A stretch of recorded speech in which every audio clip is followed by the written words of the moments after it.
How's it going, folks? Bear NPC here, ready for my Friday night stream. Going to be talking some more LARP stuff, working on the LARP rules for the new game. Hopefully, getting the rules done by the end of this month, and on to get checked to make sure that all of my wording is appropriate, which it won't be. So I'm guessing it's probably going to take about 2 rounds of editing before I get it all ready and set to go.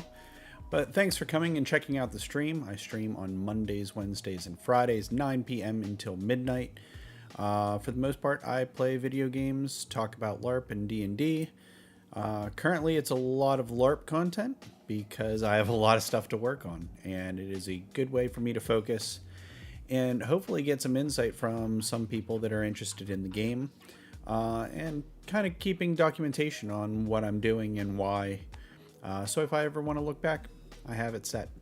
I am planning on doing a separate channel for the LARP itself. I don't want to get into too much detail, but the general thought process is that I will have the rulebook. It will be very short, sweet, and to the point, very concise, and then all of the extra bonus things that creates bloat in a rulebook that people pay for are going to be YouTube videos.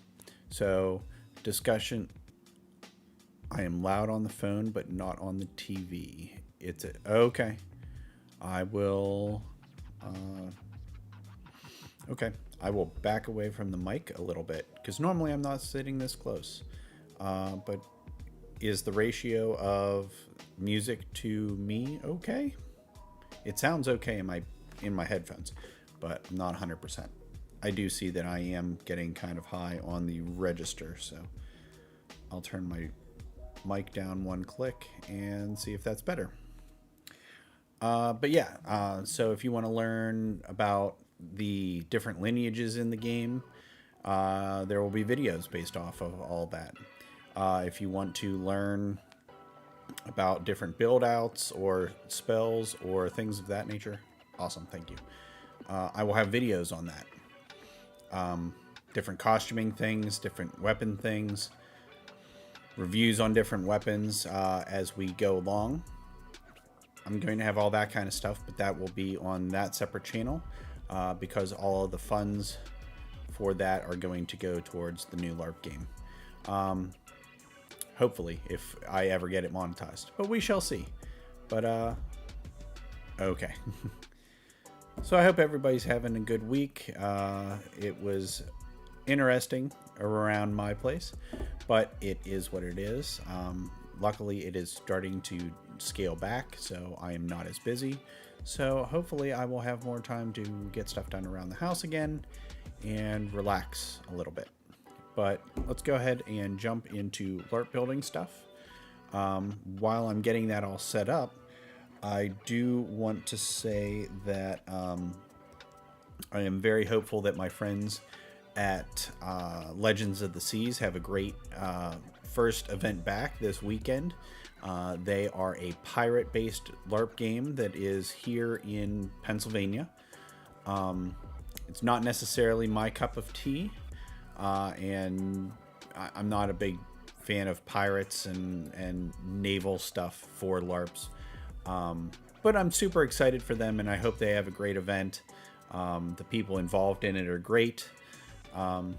Yeah, so I hope things go well for them. Looking forward to hearing what goes on at the event because I'm just interested in that kind of stuff. So definitely interested in hearing that. So yeah, basically off camera from last time, I did a copy paste of all of the skills from all of the charts. So every single one is here in this document. It is 7 pages long, so that's a lot of skills. And seeing as there is no actual text along with it, I'm expecting it to be much longer than this. I'm guessing this is going to be the longest portion of the actual rulebook.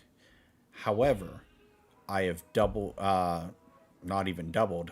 There are multiple skills on this list that are here 2, 3, possibly 4 times. So a few of these will be removed because they're doubled up on different lists. Basically, the way the game is going is you start off with a number of character points that you can spend on any of the skills from the general category, any of the skills from your lineage category.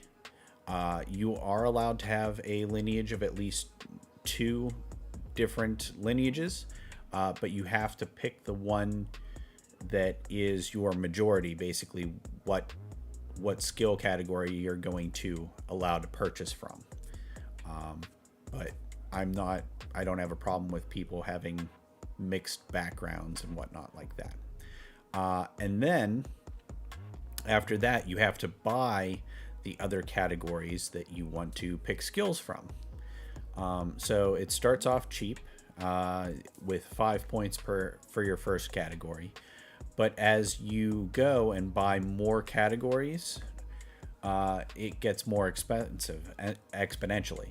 So the first one would be 5 points. Well, it wouldn't technically be exponentially. It would be every next one increases by 5. So 5 points for the first, 10 points for the second, 15 points for the third, 20 points for the fourth. So it gets cost prohibitive as you make yourself basically, as you try to be a you aren't trying to be a specialist, you're trying to branch out into multiple areas. You can buy less stuff because you're spending more points. So if you specialize, then you don't have to worry about that. You can just buy the skills in that particular category. Some of the lineages have different skills from different categories, so you can always come up with your concept of what your character wants to do first and pick a lineage that matches that a little better for you. Or you can go the opposite route, pick your lineage, and then decide kind of what your style is. A big point of the game is to not only worry about the combat skills, but have it be broken down so there are different things that players can do that aren't even related to combat. So crafting items, normally what ends up happening is if you're a crafter in the game, you're crafting for your team. And there's not really much reason to craft other than that, because there are NPC merchants and whatnot that sell things. Very little of that is going to go on at this game because I want the entire economy to be based off of the PC's actions. So if you don't have a craftsman in a game, you're going to be sorely lacking in certain skills. And that's a choice of the people that are in attendance. That's not necessarily the choice of the game itself. So we're not going to really go and change the story of the event because you have less of this particular type of group of people and more of another one. So that's the general thought process on it. So I have research-based skills in the game. I have thievery-based skills in the game. I have crafting. I have a number of skills that are just talking with people and interacting, and not necessarily just straight up I go and stab the monster in the face. And additionally, in other games, whenever you search a monster after you kill it, you can find all kinds of random loot. For this game, you're only going to be able to find money whenever you kill monsters. You cannot take their weapons. You cannot take any of that kind of stuff. The only way you can gather any components that might be useful is using the harvesting skill, which I believe has a stamina cost. So you can only harvest so much off of monsters before you, run out of the energy to do so. So that's skinning a monster or finding something rare in their pockets and actually taking the time to search it thoroughly.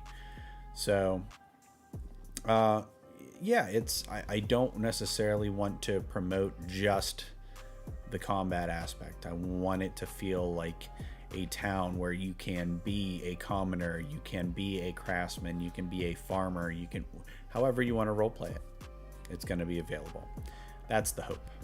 That is definitely the hope. And the nice thing is too, whenever we get towards the crafting lists and whatnot, they're very open-ended. So if you want to develop something cool that nobody's thought of yet, more likely than not, you're going to be able to do so. Very open-ended, which is awesome. So let's go ahead and we're going to start working on this list. Hold on one moment while I move some stuff around.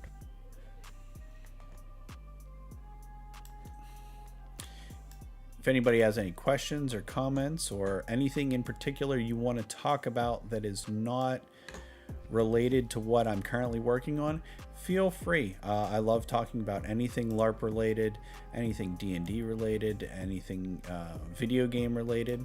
We just had a Nintendo Direct, I believe, yesterday. They talked about the new Super Mario Brothers movie. Chris Pratt is playing Mario, which is weird. But it is what it is. Jack Black is playing Bowser. Very, very interesting concept. But we'll see how it goes. Okay, so let me see real quick. I want to check the layout that I had previously, just so I can match it whenever I am doing all of this. That way, I don't have to edit nearly as much while I'm working. Okay, so all the skills are going to be bold. I have connotations on a number of them. I am missing two other skills. I must not have got the general list from the very top, so let me copy those over, because where armor is on another list, but armor and body,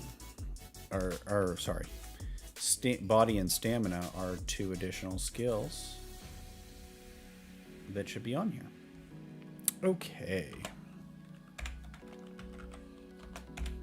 So, I'm going to fill all this out, and as I continue on, I will go ahead and change up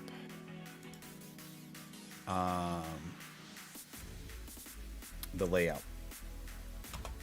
Okay, so it's going to be CP cost.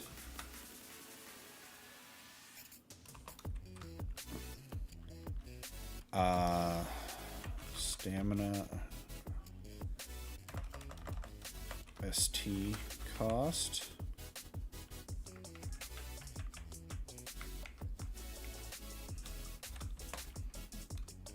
none.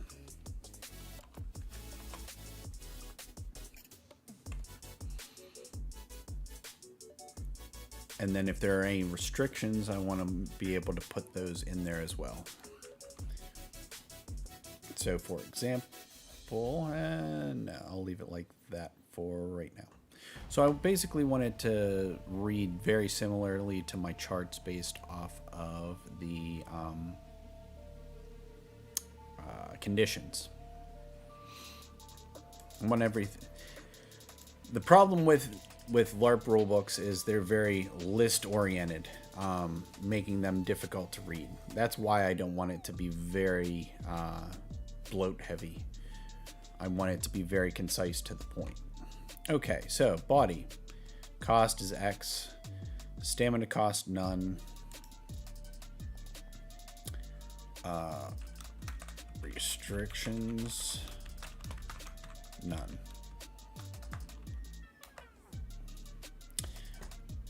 Okay, one thing I definitely have to change on this, I have to remember how to do it. I need to make sure I turn off the double spacing. But I am not good with Word. Draw, designs, should be in layout. That's indent. Margins. Not alignment.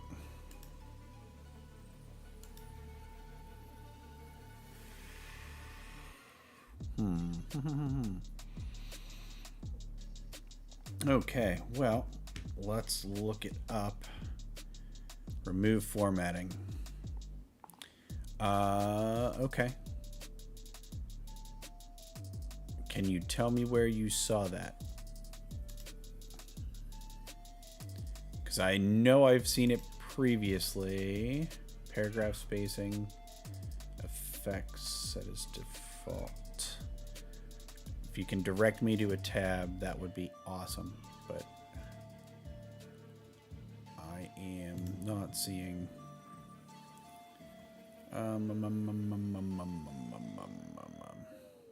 There are too many panes at the top, for sure. Let's check this one. Reuse files, editor, find, replace, select, layout, align, group, rotate, spacing, breaks, line numbers, hyphenation,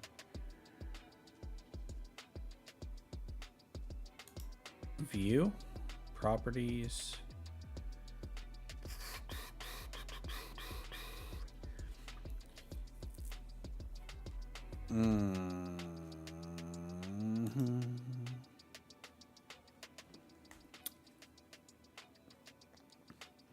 I am going to look it up. Remove formatting in Word.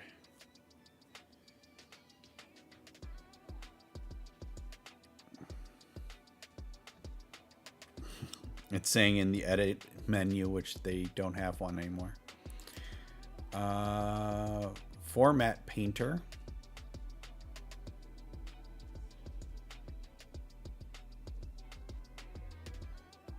We could try, let's try. Sort. I think this is it. Clear all formatting.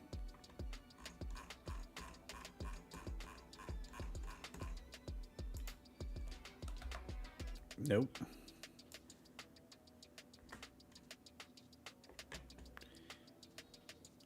Can't see stuff because of the logo. Okay, sorry. I found the button, but I did remove all formatting and it didn't do it, apparently, because it's still double spacing. So let us try this form. Why is it scrolling so slow? And page down. Let's try this format painter.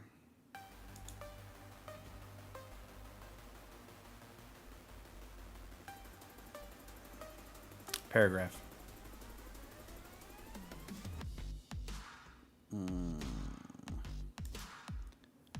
Single spacing. Okay. That looks like that might have done it. No.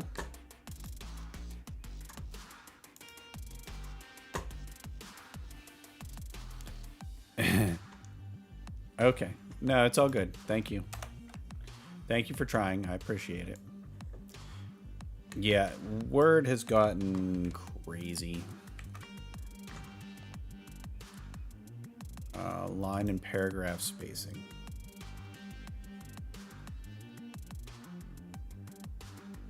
Line and spacing. Yeah, that's what I just did. Okay.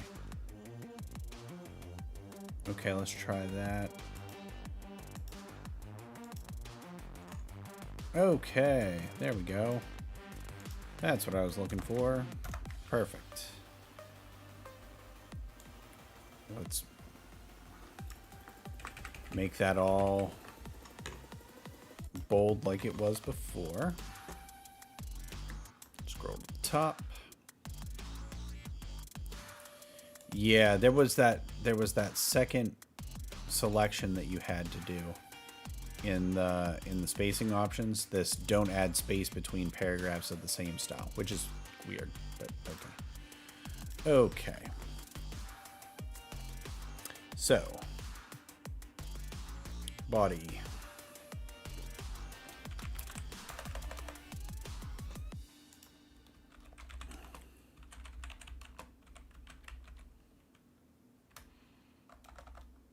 This skill may be purchased multiple times at increasing costs.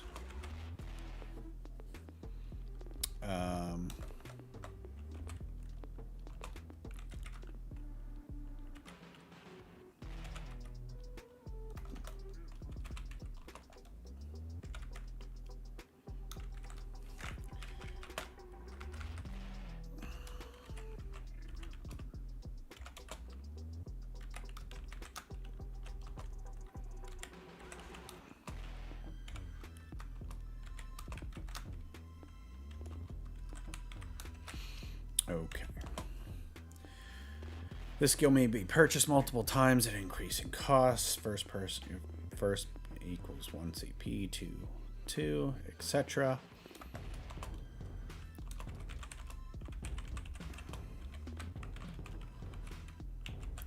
This skill grants the character 1 body.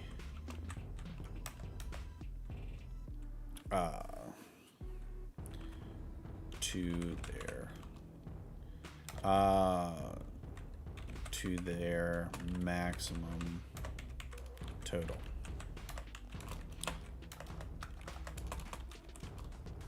As explained,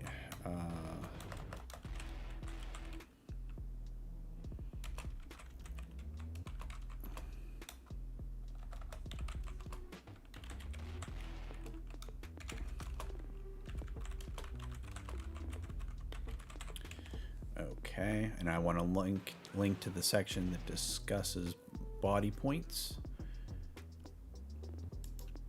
Next, stamina. CP cost X, ST cost none, restrictions none.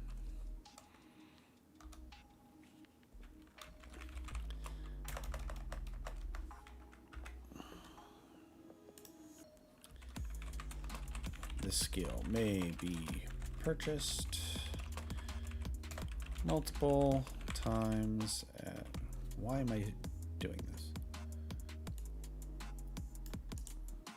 Copy.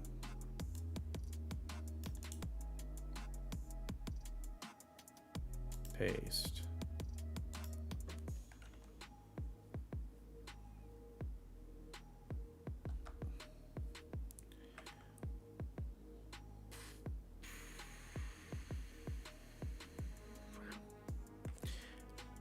This skill may be purchased multiple.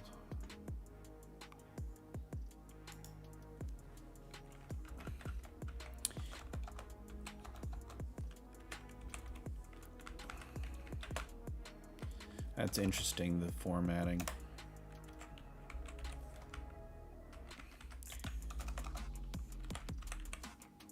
Changes that, but it is what it is.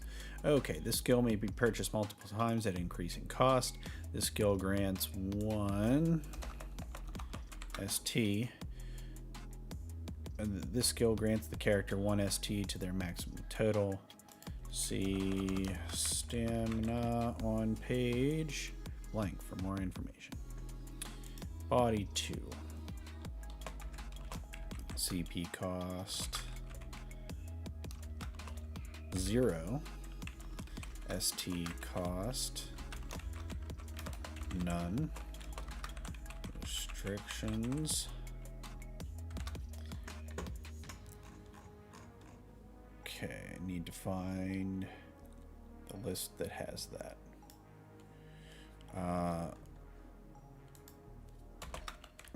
Dwarf lineage only.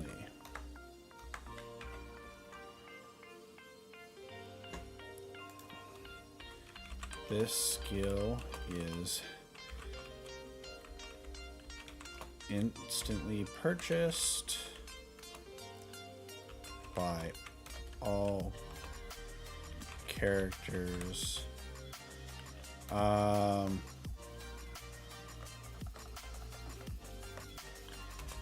for characters using the dwarf lineage.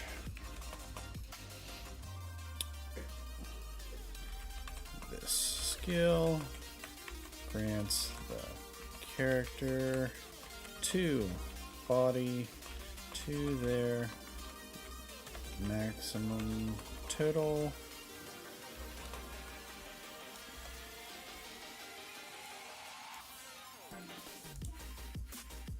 copy, paste, family stockpile,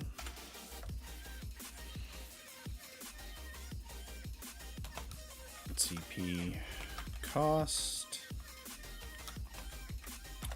8, ST cost none, restriction. All these are in the dwarf lineage, so I should just copy this and place it on all of the dwarven ones. Copy, paste.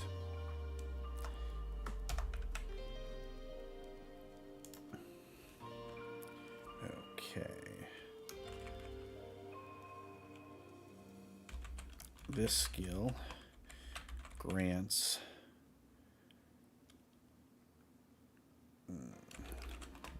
character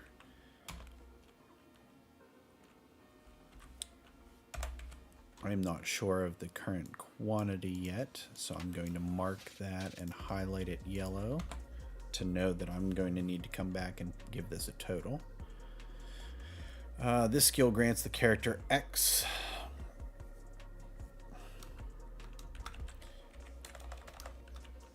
leaves, which is the currency in the game are going to be alchemically treated leaves from that the elves have basically created and turned into a currency. That is the thought process. I should capitalize that because it is a named physical thing. And I don't know if I should have it at... I don't know if that's the spelling I want for it or not, but I will keep it that way for now. Okay. This skill grants the character X leaves at check-in.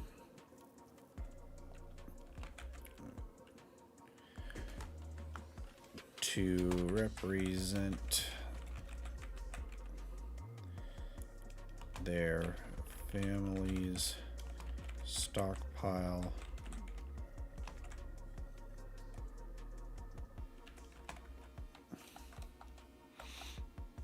I don't want to put what it represents.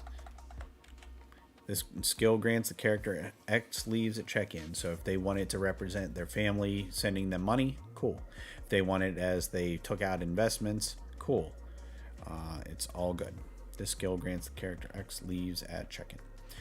It is mimicking a skill in one of the other categories, but I want it to stack with those. I don't want it to be a prerequisite. So if you are a dwarf with this skill, you will get X number of leaves from this, as well as if you take the other skill, X number of leaves.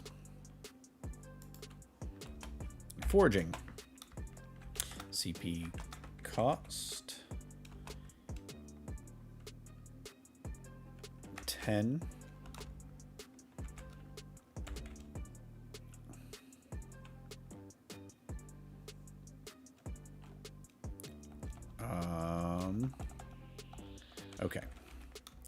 CP cost 10. I'm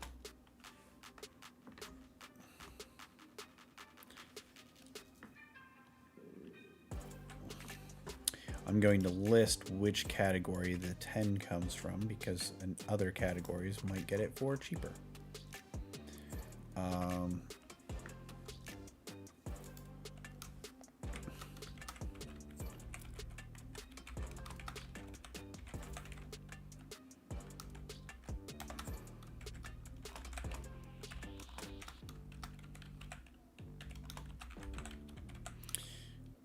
For dwarf lineage, ST cost is 1. It always costs at least 1 stamina to forge something.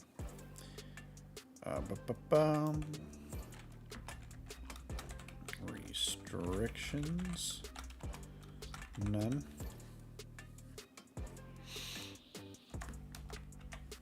Okay. This skill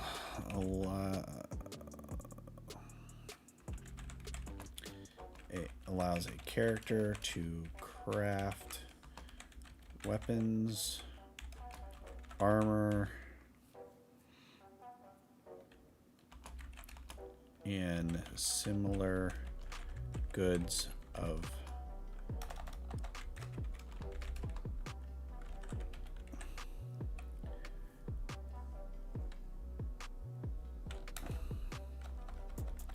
similar goods using resources.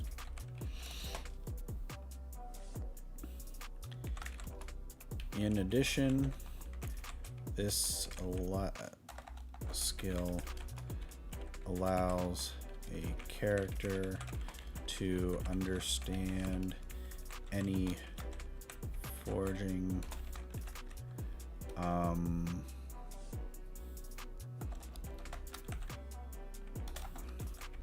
recipes.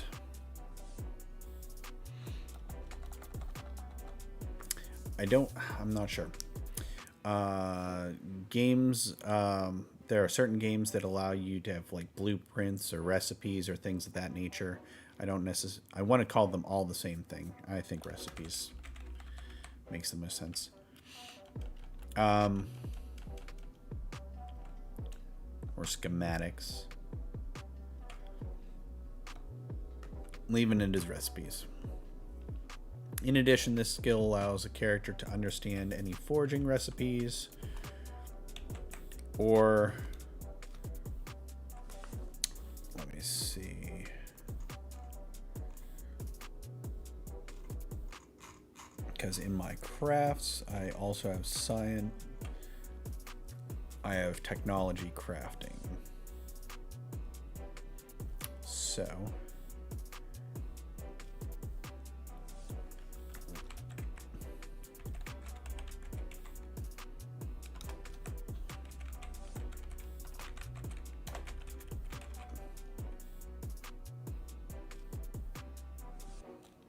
okay. In addition, this skill allows a character to understand any forging recipes or technology recipes that include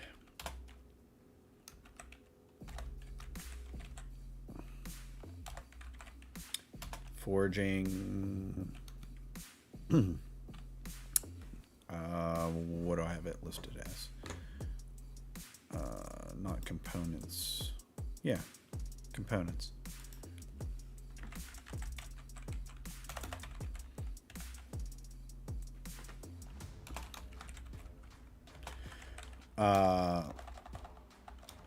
See crafting on page blah for more information.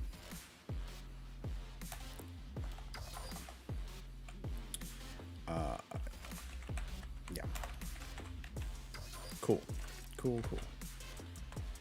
Research. CP cost.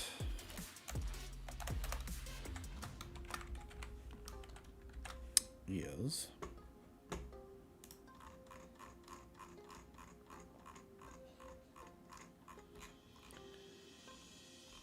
I'm still in dwarf, so historical research is 10 for research category, or 8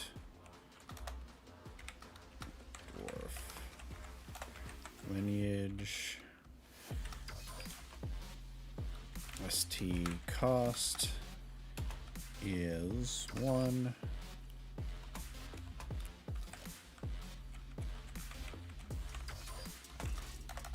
Restrictions, none.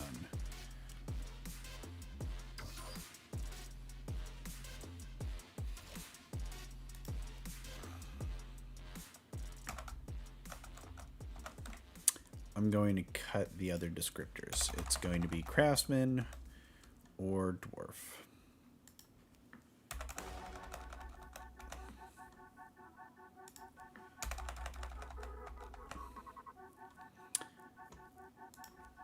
Try to save some space.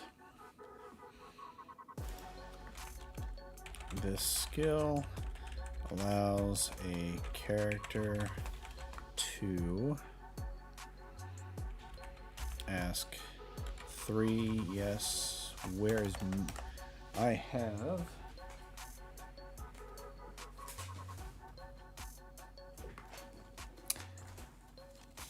a breakdown of how I wanted to break this up. Shield size, packet color, things of that nature. I think this is too early in the conceptual.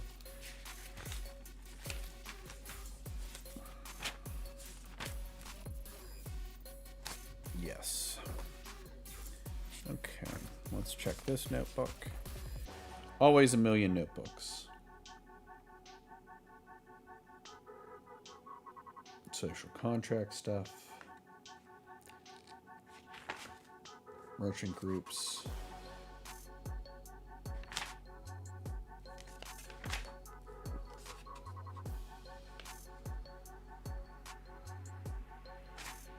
Okay.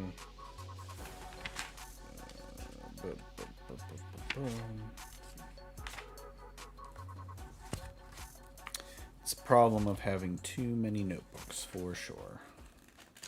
Okay. I don't have it. That's okay. It is up in my brain. I just need to access it.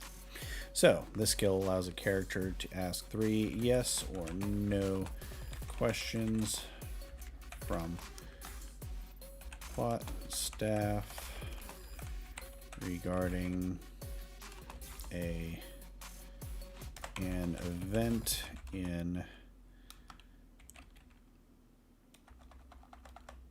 from in-game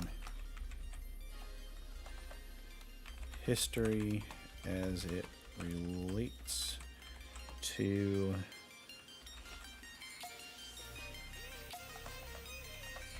the current event.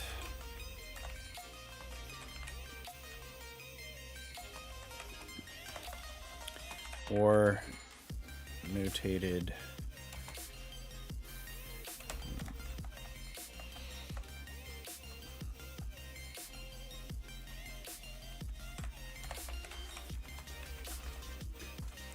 this skill allows a character to ask 3 yes or no questions from plot staff regarding an event from in-game history as it relates to the current event.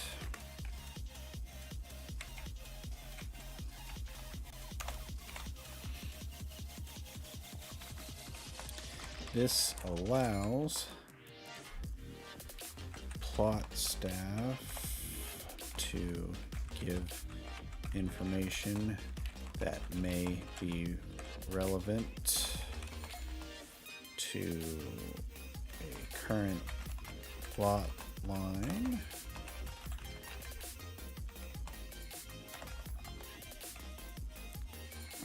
But does not necessarily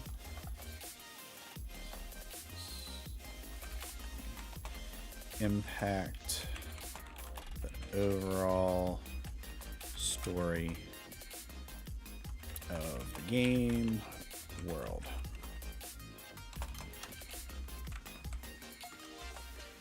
Additionally, let's check out what this says.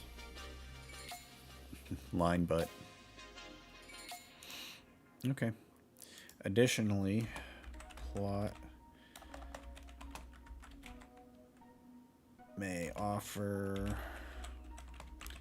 characters with this skill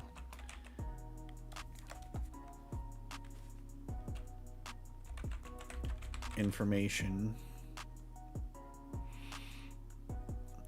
Additionally, plot may offer characters with this skill pre-generated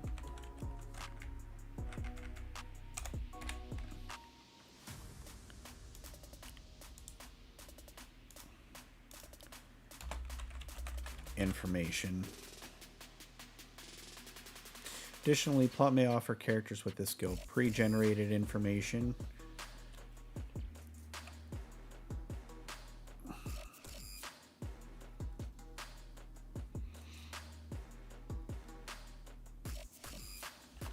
Or more detailed information instead of allowing the character to ask questions on their own.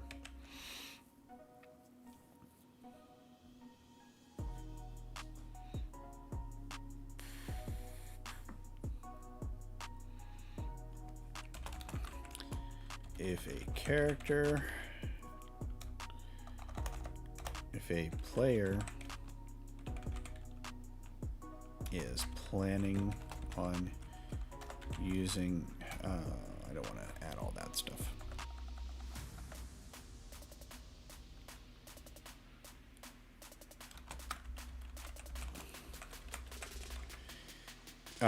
Emails regarding questions prior to an event are encouraged to ensure that all information granted to players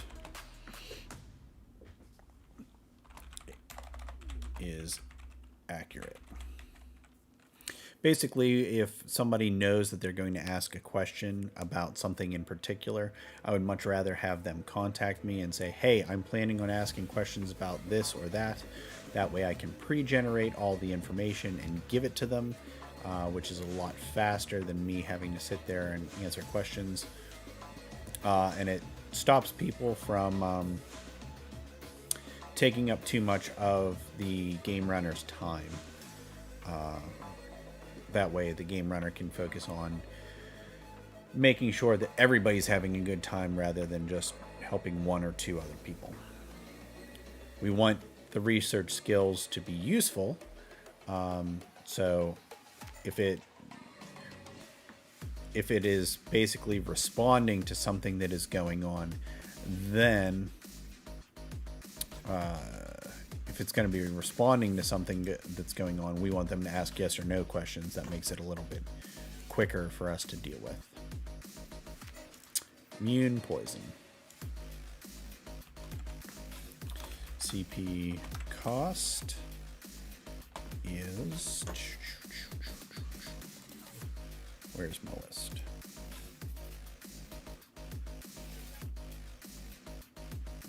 Oh, wrong one. Have to have many documents up. Sorry. Okay. Immune poison. CP cost 15 points. ST cost none. Restrictions. Dwarf Charge. Gonna take only out. Nothing else is listed, then it's already assumed that it is that only. Okay.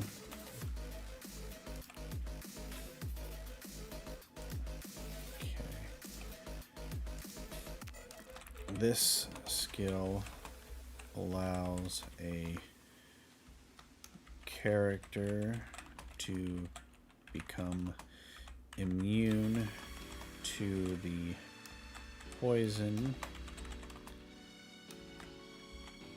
condition.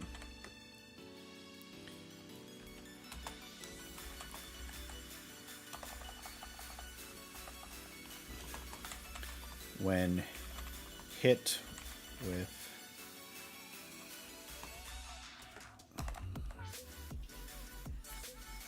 any effect,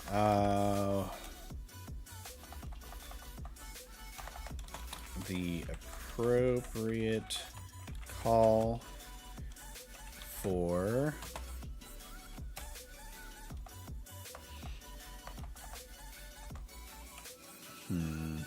this skill allows a character to become immune to the poison condition.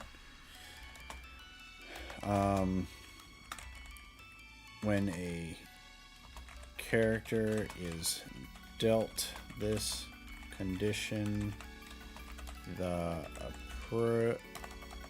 appropriate call is, quote, resist.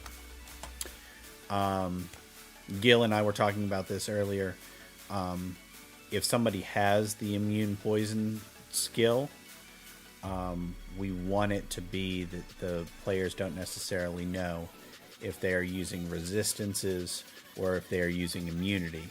Because if they hear like a call immune or no effect, or what is known in certain games, players may quit using those skills and abilities on that person. And part of feeling cool is knowing you're getting hit with it and it's not going to affect you. So if the call is always resist, regardless of whether they are immune or using a resist, the player using the skills on them knows that it's not taking effect, but doesn't necessarily know if it's a super good dwarf or just a good dwarf. I like that thought process. I want people to feel like they are getting use out of the points that they have spent. So I think that's cool, personally. Okay.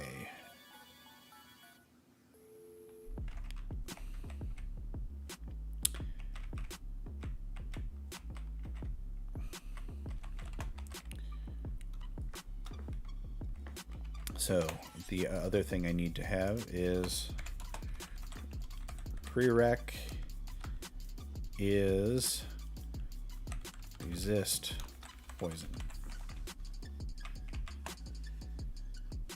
Yep.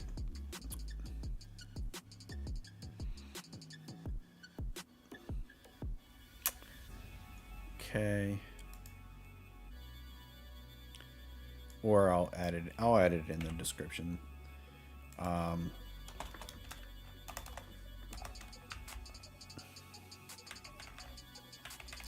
That'll be the first line. To purchase this skill, the character must have the resist poison skill. To purchase this skill, the character must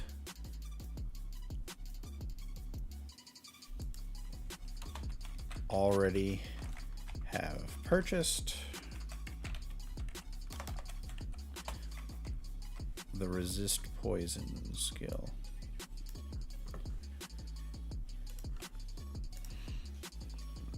So it's a whole, 25 points?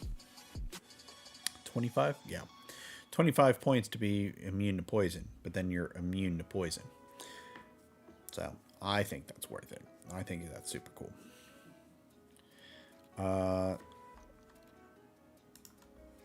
Okay, next One-handed axes and hammers. The CP cost for that is 3 points. I just realized one big mistake that I should be fixing. Take out this comma. Dashes between everything. It's not a sentence.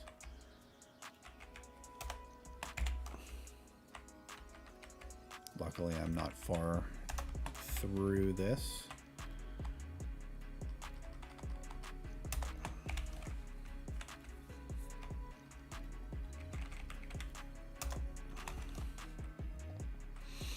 Okay. One-handed axes and hammers cost CP cost 3, ST cost none. Restrictions. Dwarf lineage.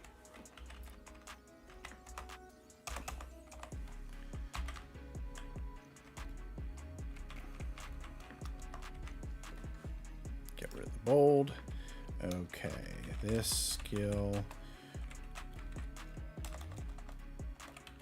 allows a character to use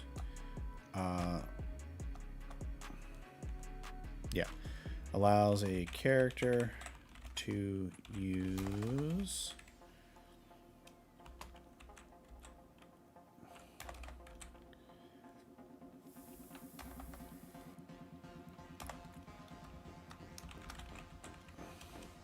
one-handed axes and hammers to their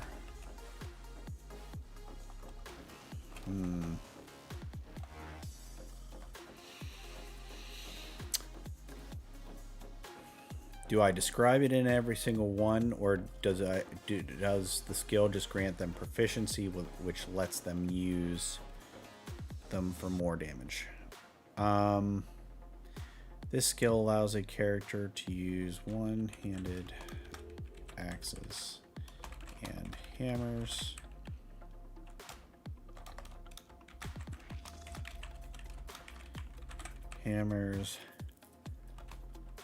for more than their I don't want that wording.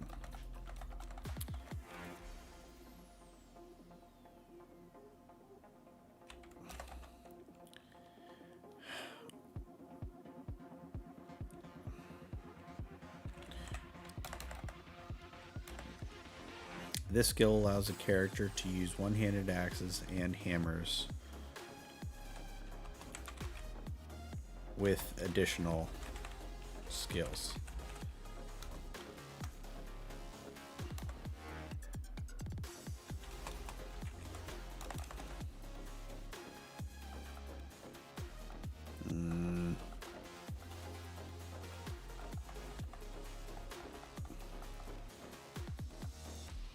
This skill allows a character to be proficient in the use of one-handed axes and one-handed hammers. See proficiency. What's the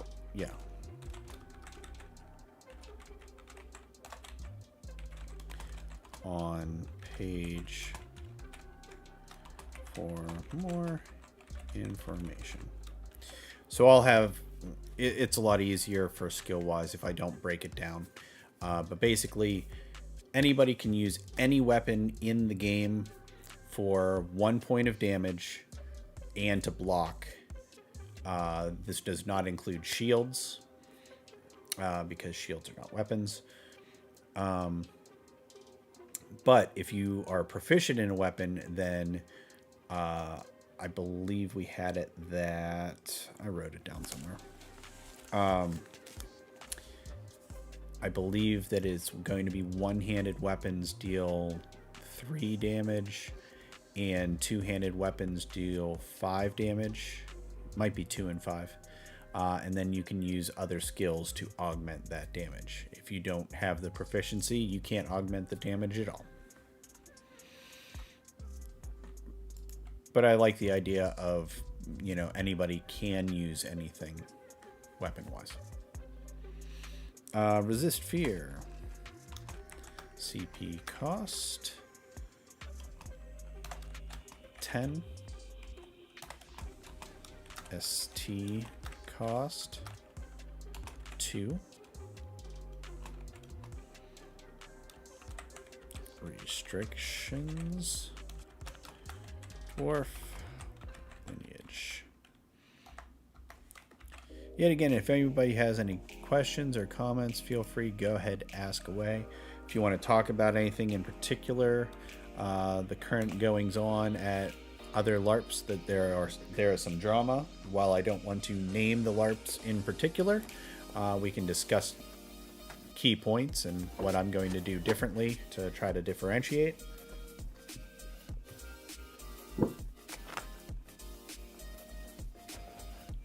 If you want to ask any questions about mechanics for the game itself, that's cool. We got D&D tomorrow, which I'm super excited about. The game world that I'm writing for the LARP is the same game world as the D&D game that I've been running, and the past 3 long-term campaigns that I ran. So I'm very proficient in the knowledge of the game world. I originally was going to have the LARP kind of be a prequel to those games, but I think I'm going to change it up, and it's going to be more in the future of things, for a couple reasons. But we'll get back into that, almost like it is after things have kind of settled down on the plane itself. But I will have more info on that as we move along. Resist Fear. This skill allows a character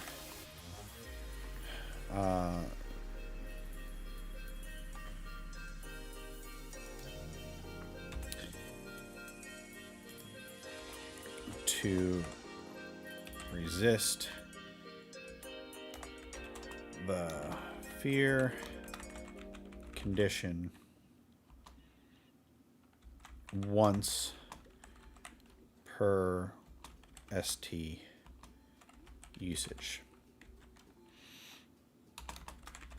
When a character is dealt this condition, the appropriate call is resist following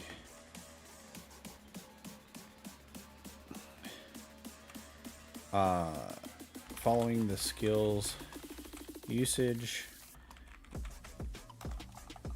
I'm not going to put that.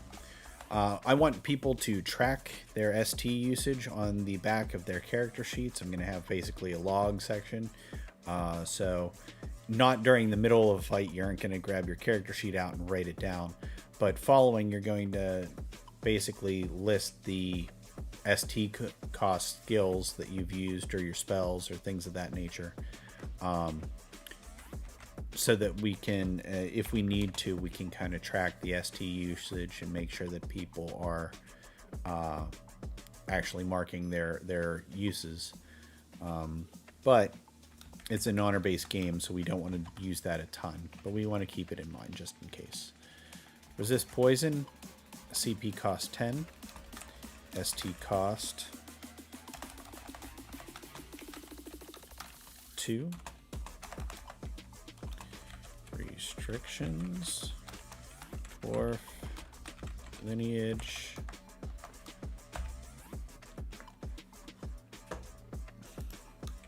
This skill allows a character to resist the poison condition once per ST usage. When a character is dealt this condition, the appropriate call is resist. Period. Two-handed axes and hammers. CP cost 4.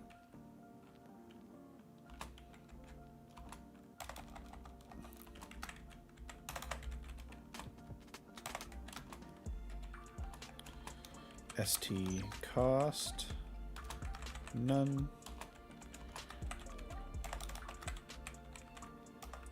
Restrictions, dwarf, lineage. We'll add the space just to make sure that everything is staying on the same sheet. And I'm just going to copy and paste this one-handed. Hell yeah. How you doing, Gil?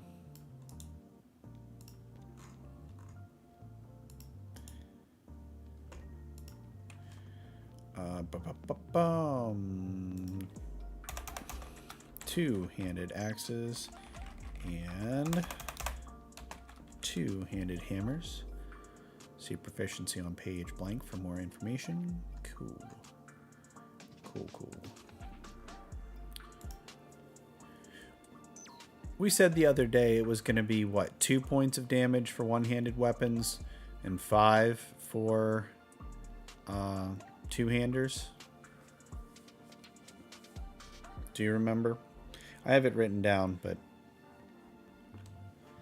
I'm not writing that part yet, so I haven't double-checked it. Wear armor.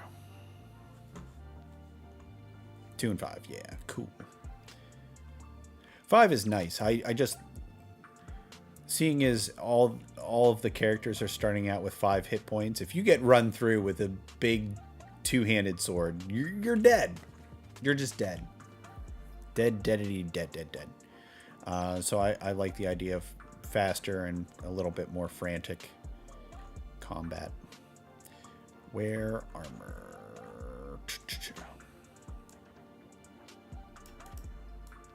I'm going to copy the body section because that's pretty close to it. Paste. Get rid of bold because that shouldn't be there. Wear armor. CP cost. It is 4 for basic. Or 3 dwarf. ST cost none. Restrictions none.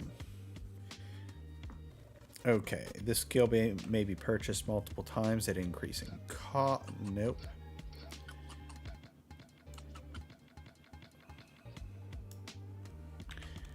This skill may be purchased multiple times.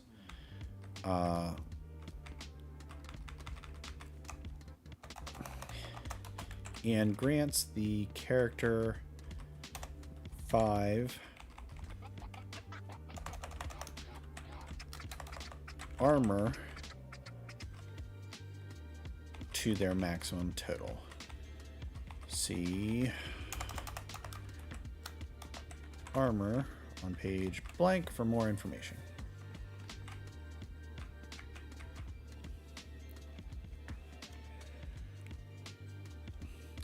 This skill may be purchased multiple times and grants the character 5 armor to their maximum total.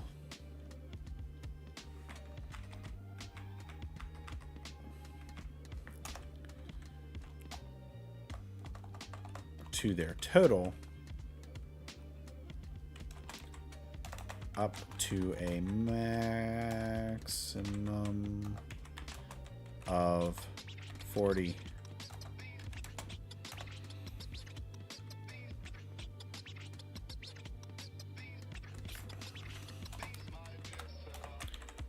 Up to a maximum of 40 armor. See armor on page blank for more information. Easy peasy. Now we're on to the elf stuff. CP cost 10 for crafting, or 8 elf. ST cost 1. Restrictions. Yeah, right.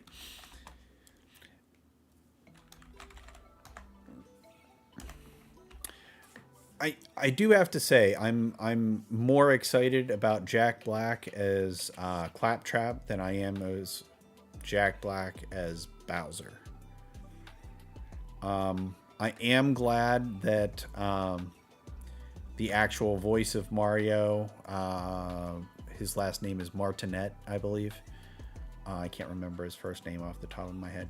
He's still going to be in the movie, but he's doing bit parts instead of Mario, which I'm not super happy with, but I don't know. We'll see. We shall see how it's going. And I really like Chris Pratt as an actor. So we'll see.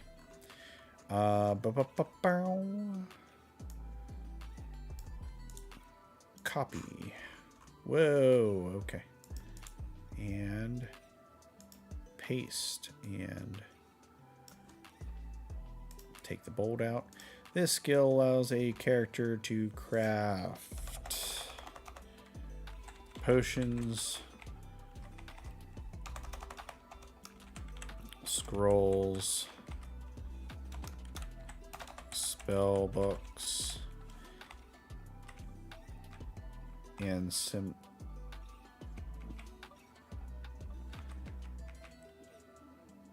why is that?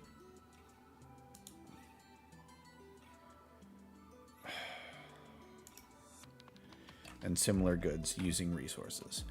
In addition, that should be a comma, right? Yeah. Why is it not saying that here? It is. Fine. Thanks, spell check. In addition, this skill allows a character to understand any enchanting recipes or technology recipes that include enchanting components. See crafting on page blah. Cool.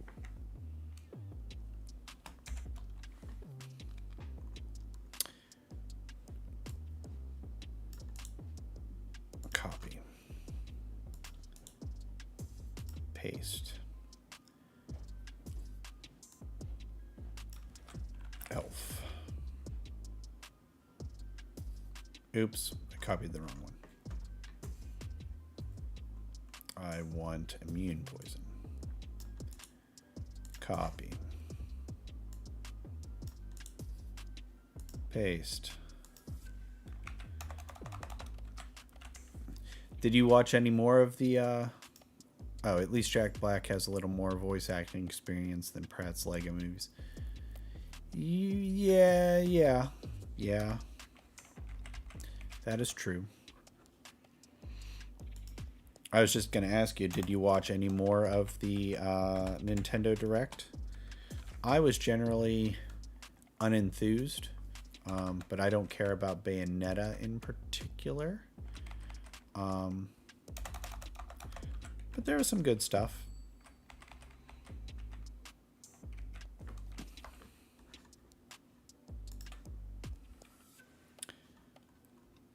Let's also get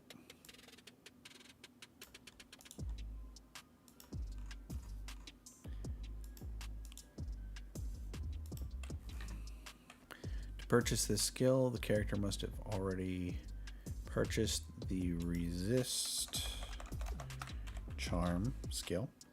This skill allows a character to become immune to the charm, and only the charm condition.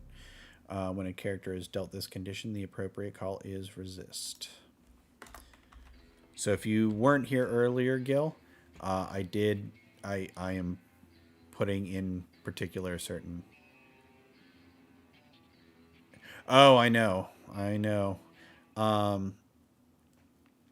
Yeah, paying for the extra N64 games and the Sega Master Drive games, not necessarily cool. We'll see how it goes. If the added cost is not too extreme, it might be worth it, but Nintendo is finally upgrading their online servers, so hopefully they won't be horrible, but they're currently horrible. So I don't think it's worth paying the extra money for, especially seeing as I have the Nintendo 64, the Super Nintendo, and whatnot right over there. We don't have a Sega though, so yeah. We shall see. We shall see.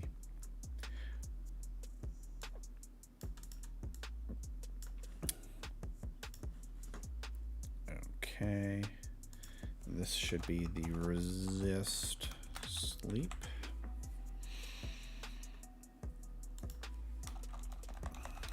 Sleep. Call as resist. Good.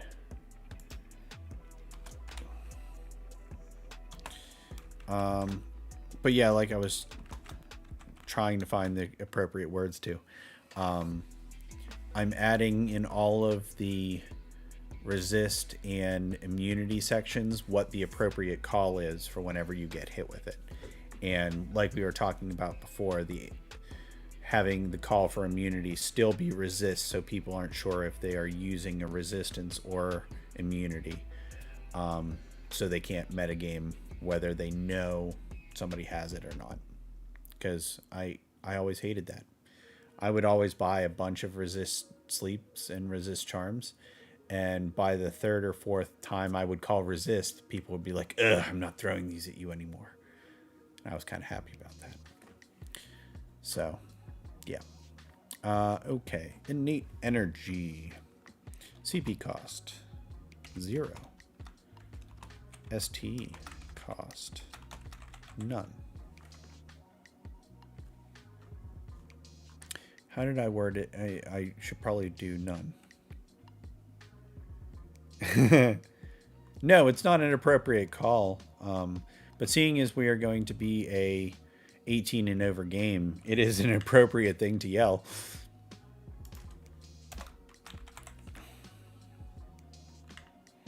I'm going to change it from 0 to none because I've already been using ST cost none. So I want to keep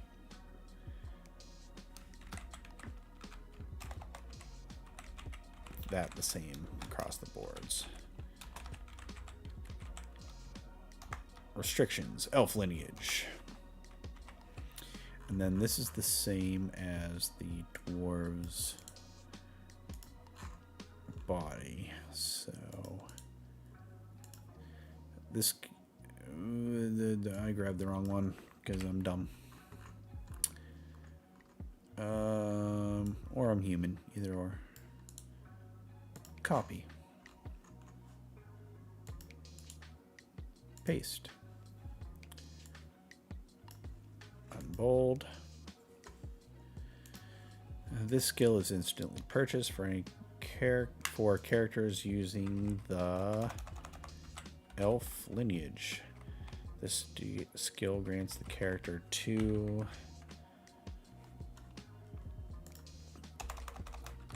energy to their maximum total. Additionally,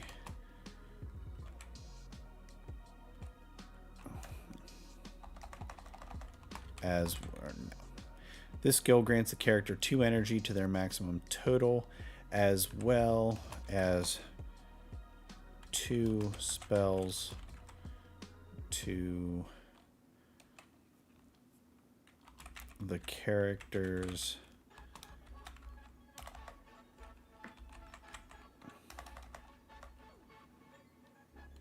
available spell list.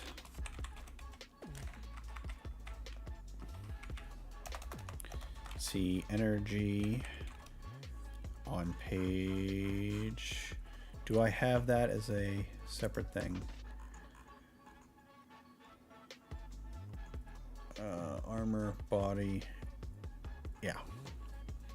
See energy on page blah and spell casting rules and spell casting on page for more information.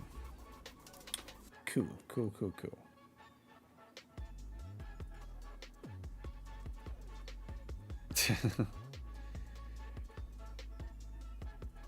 Wow, I missed a lot of things on the group chat while I was doing this, but that's all good.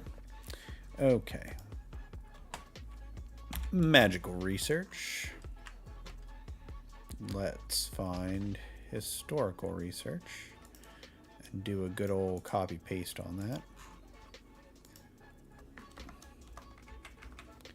Control V. Hey, look, that says elf. This skill allows a character to ask 3 yes or no questions from plot staff regarding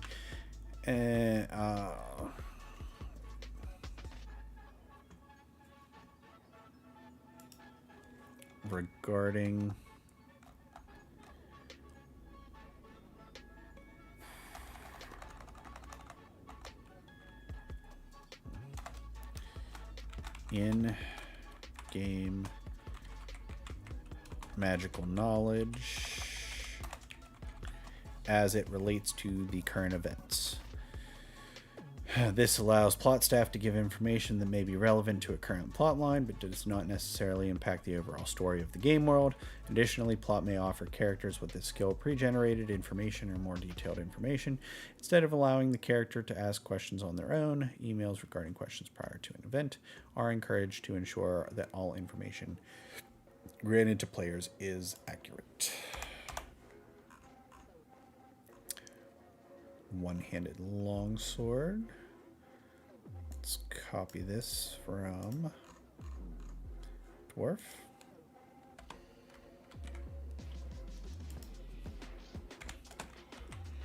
This skill allows a character to be proficient in one-handed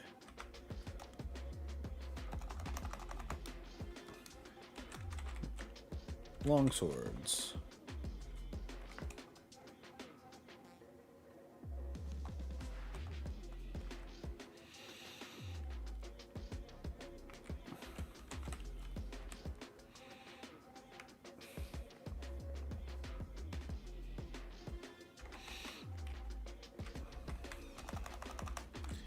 Elf. See proficiency on page blah for more information.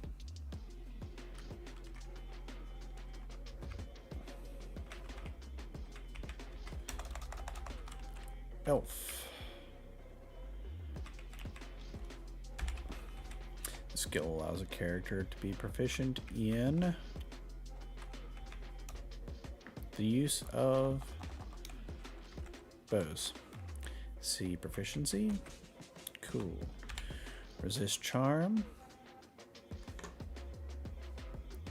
We'll do a copy paste of resist fear.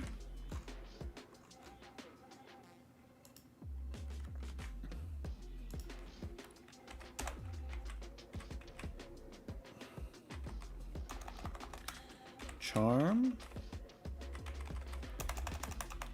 Elf. Hey, look.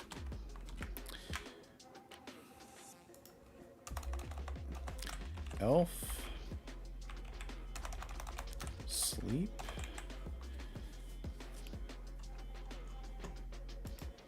Stealth Woodlands. CP cost.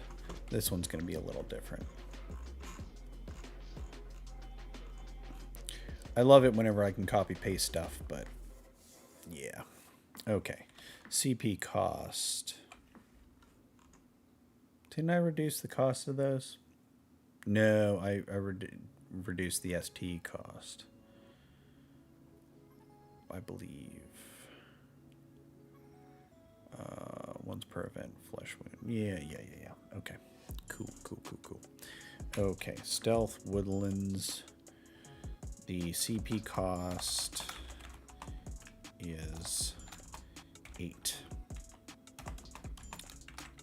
ST cost is 2. Restrictions, elf lineage.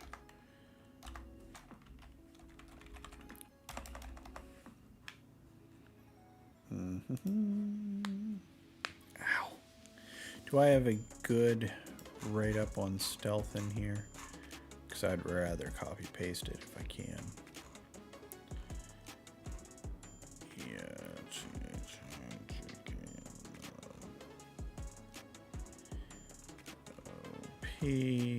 QR, specialization, stabilize, staff. No, of course I don't have stealth written already. Gosh darn it. All well and good. All well and good. So anything else interesting going out in the real world right now? Anybody want to have anything to talk about in particular? Is everybody avoiding Diablo 2?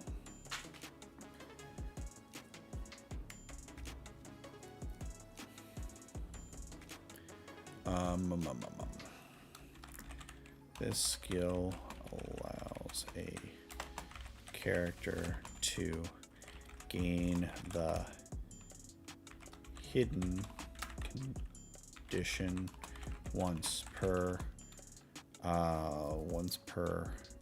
event.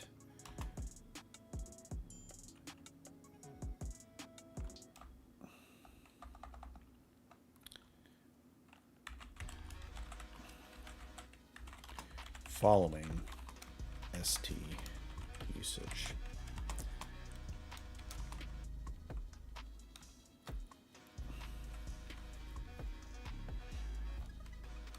A hidden character.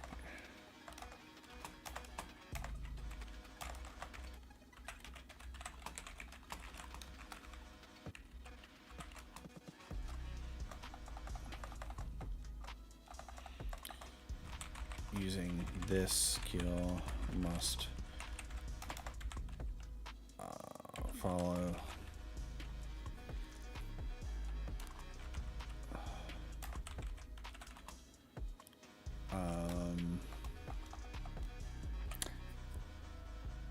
give me 1 second. I want to see how I set up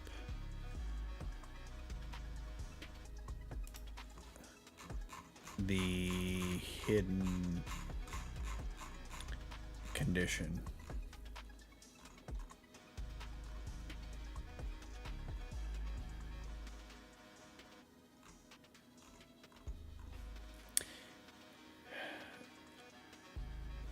Okay. A creature or character using this condition must hold one arm, covering their face. While this condition is in effect, the target is invisible. It cannot be noticed by normal means. Invisible item. Okay, so I already have the description of hidden in the conditions. So, a character using this skill. This skill allows a character to gain the hidden condition once per event following ST usage.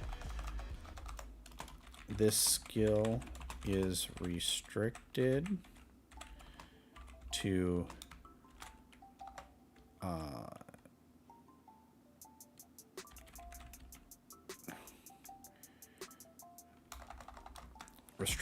wooded areas,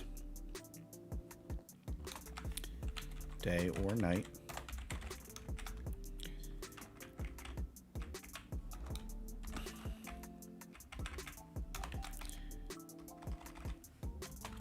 And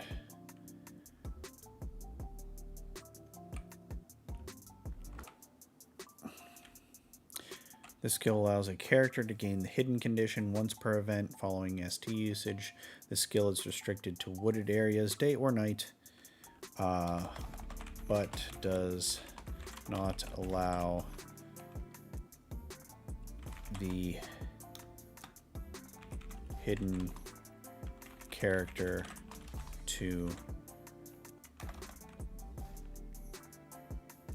walk to it does not allow the hidden character to move.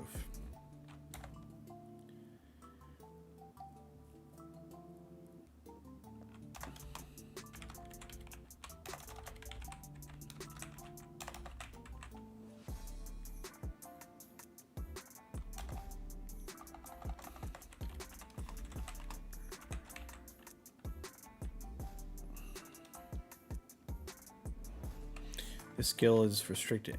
I don't like that. I want it to be clear that a character can move around, but they can't walk around. So this skill is restricted to wooded areas, but does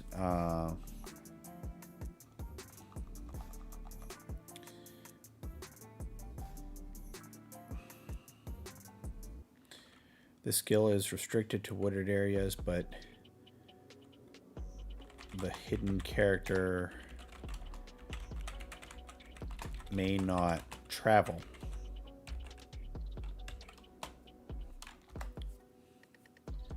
I think that confers it pretty well,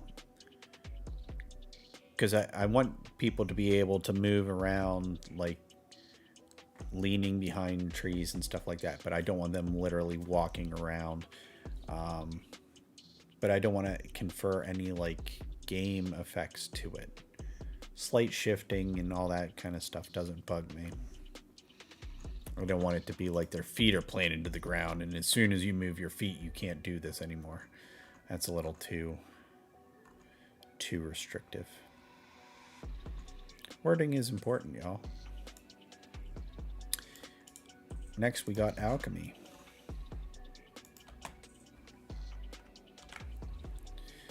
This skill allows a character to craft poisons, brews. Would help if I could type. And similar goods using resources. You can shift or reposition yourself so long as you do not take more than 2. See, there you go. I like that.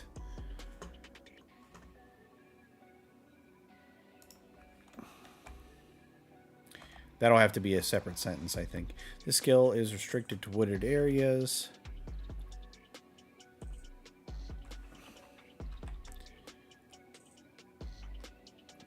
This skill allows a character to gain the hidden condition once per event following ST usage and is restricted to wooded areas, day or night. Additionally, a hidden character may shift or reposition oneself as long as they do not take more than 2 steps from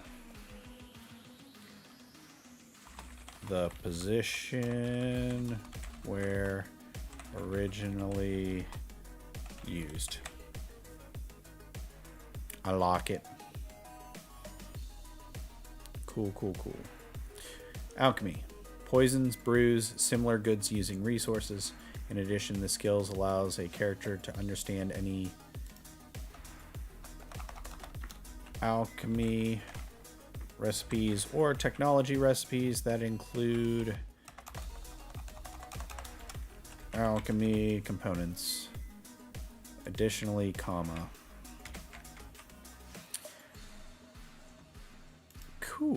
Cool, cool, cool. Buckler.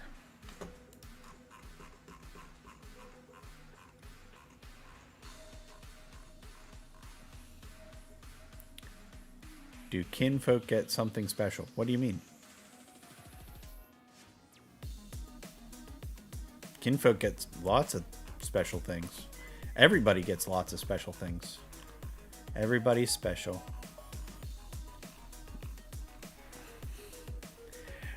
Kinfolk get... They get alchemy. They get berserk augmentation. So whenever they are berserked, they can channel their rage at specific targets they want. But they have to always be attacking someone. Oh, there are no save spaces, but everybody's special. Yeah. So no, kinfolk get alchemy. So they get it for cheaper than if you were a craftsman and you bought it in the craftsman category. Berserk augmentation. If you get hit with a berserk effect, you can use 1 stamina point to make it so you can attack targets that you want. They have to be within line of sight. So as long as you can see a target that you want to go and hit, you can. You also deal additional damage because you are channeling your rage.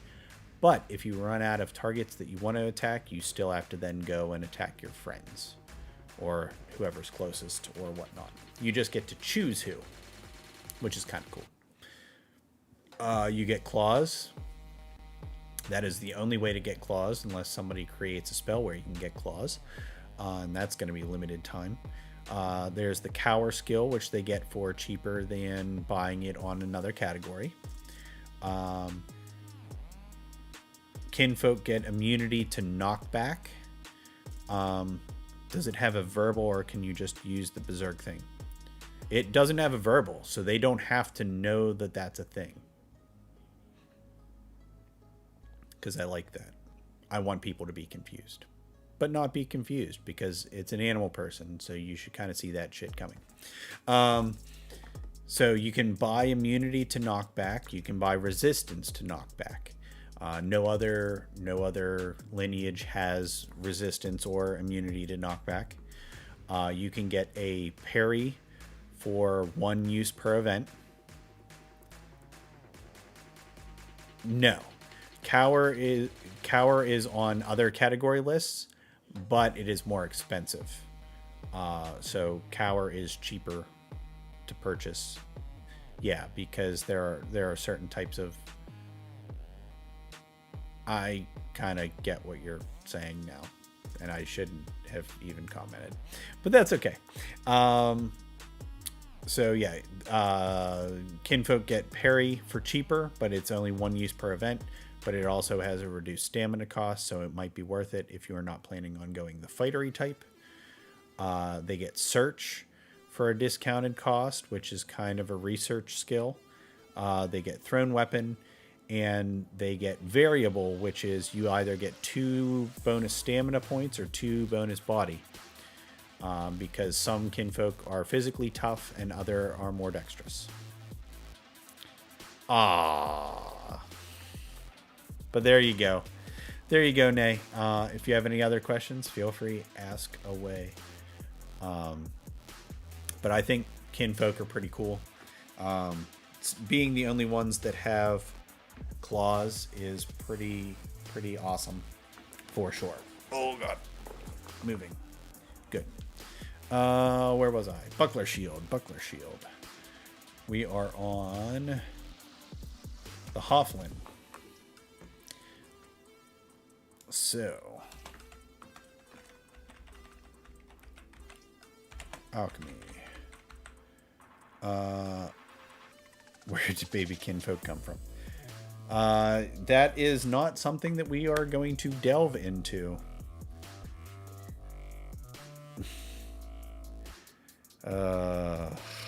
Wow. We won't, yeah, leaving that one go. I heard the cackling from the other room, so leaving it go. CP cost for Buckler Shield, I believe, is 10. Direct combat. Or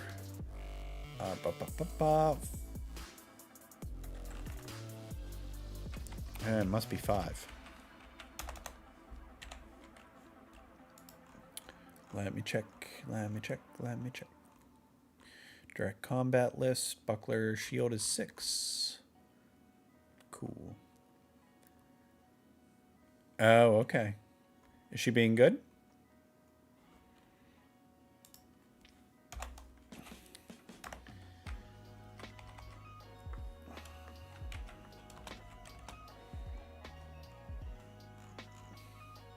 I think Buckler is on direct or group. It is. Okay.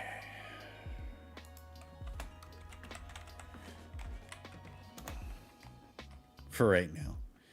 Deep in the heart of Appalachia. Of course there's a hidden portal. There's always a hidden portal everywhere. Hofflin. ST cost for holding a buckler shield. None, because, yeah. Restrictions. None. This skill allows a character to use a buckler shield and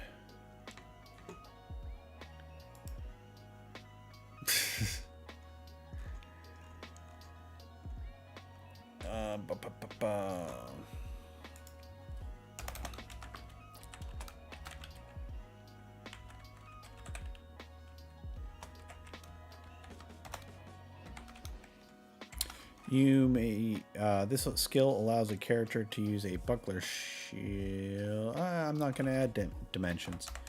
That'll be on a different list. A buckler shield.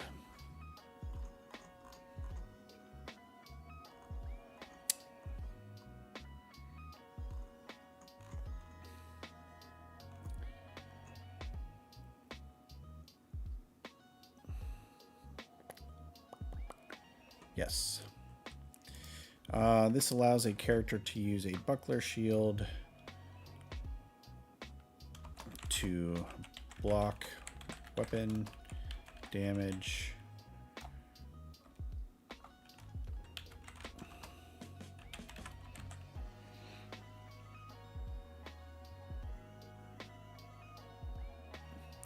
Yeah, I noticed that.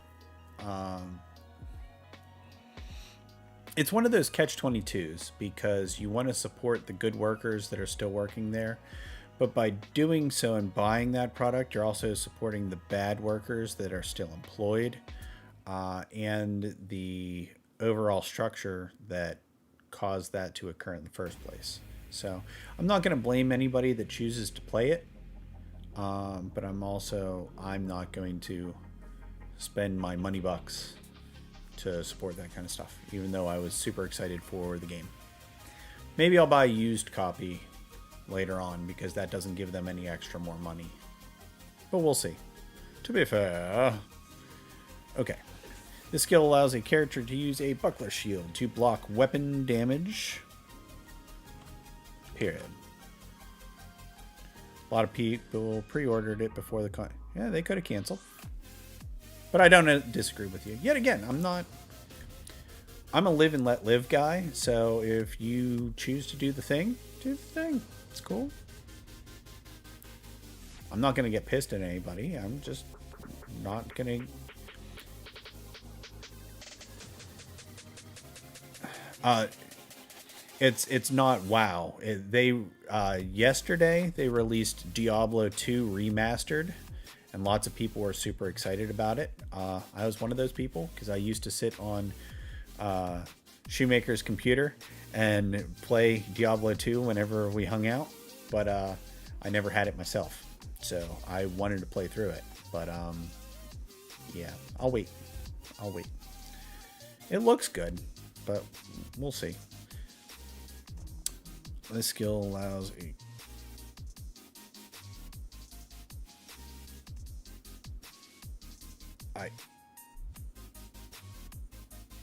I'm confused by that, but okay.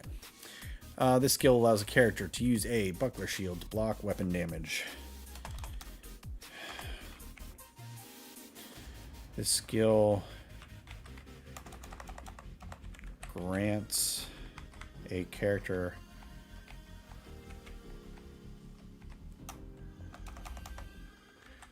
proficiency with a buckler shield. We'll leave it at that. I like that better because I'm already going to have the proficiency section, so I'll just add it on there. This skill grants a character proficiency. I'm just going to copy paste this. Copy. I would rather the wording all be the same.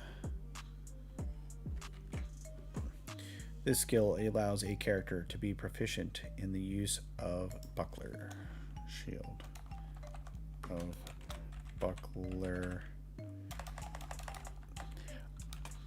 I better anti-Clinton this and say the use of a buckler shield instead of in the use of buckler shields, because then he'll want to strap a buckler shield onto both arms. See proficiency on page blank for more information. Done. Very important. We found that out the hard way. Diplomacy. CP cost for diplomacy is 8. 10 for, I don't remember what other groups get it, or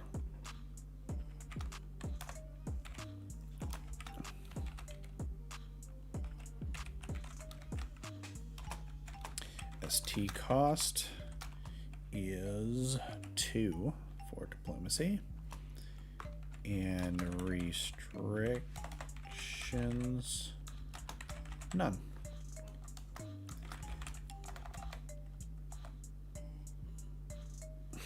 No, it is not. It is a broken fizz rep that needs to be discarded and is not allowable for use. Okay, I am going to go ahead and take a break right now because I need to go and use the restroom. So I think we're making pretty good progress on all this. So I will be back shortly.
Okay, I am back. So, for some reason, my Stream Deck was working before, and now it is not, and I don't know why. But, yeah, if you guys have the chance, like, subscribe, comment, all that fun stuff, because that does something. Do I know what it does yet? Nah, not really, but I know it's important, because all the other YouTube people say it. So, let's see where we're at. We're on diplomacy. So, I think I actually have a verbal description of this one. So let's go and see if we can snag it.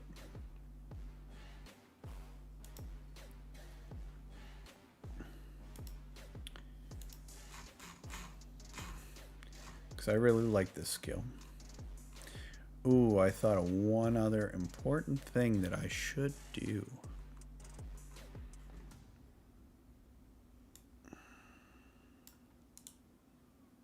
I'm going to copy and paste this over here first.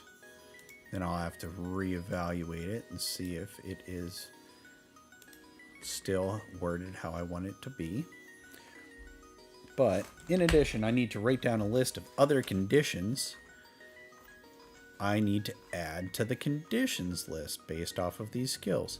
So I think the only one I really need to add is resist is an instantaneous condition. Proficiency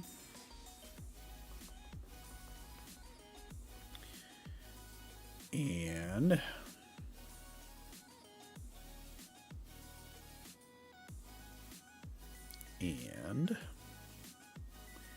honestly, I think that's it so far. Yep. And diplomacy. Which may not be the actual call we end up using, but let's hold on to it for now. So, diplomacy. This skill allows a character to calm. No. That wording's poor. I must have been half asleep whenever I read it. Okay.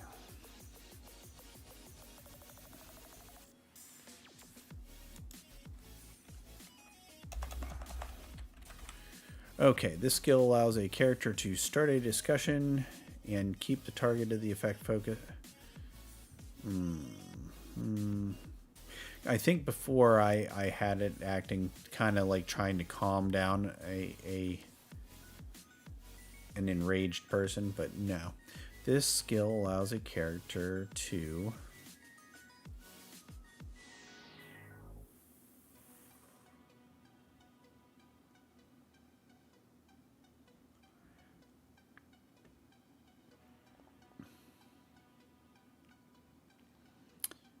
distract. I'm going to cut this whole line. This skill allows a character to distract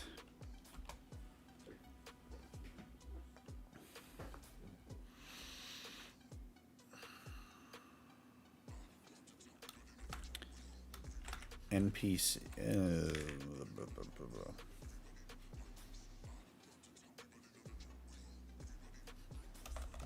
To distract targets.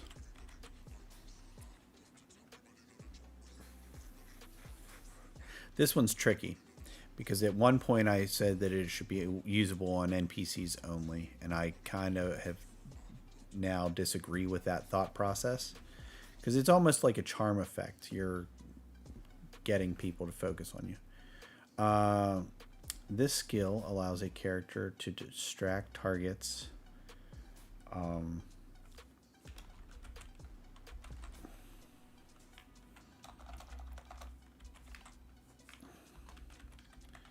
by starting an engaging conversation with them. To use this skill, a character must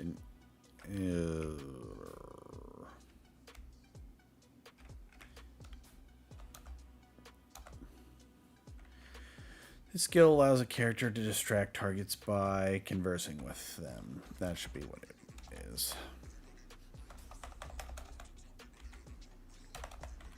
talking with them. Bring it down. To use this skill, a character must engage in conversation. Nope.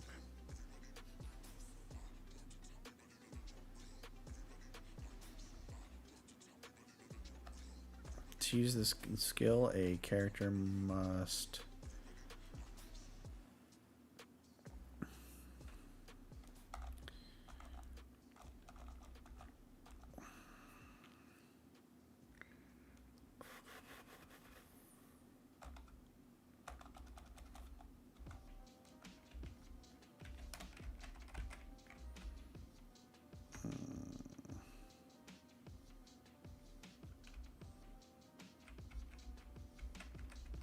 oh, it gains the distracted condition. Okay. I know how I'm going to word it. Okay. So,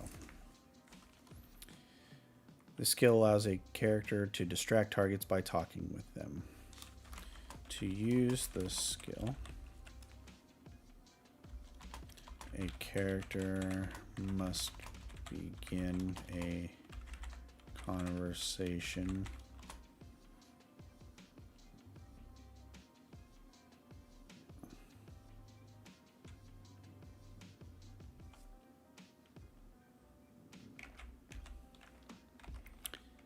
if the conversation has not escalated to violence, no attacks have been made.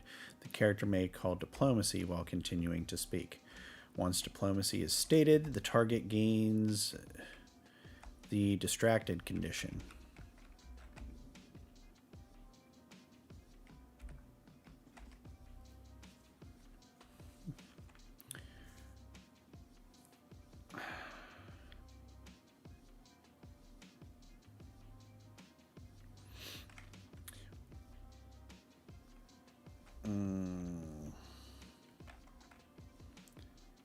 Okay.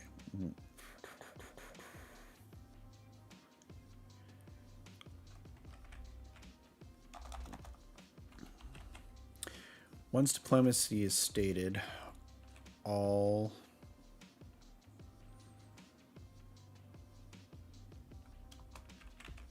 characters involved in the conversation are considered the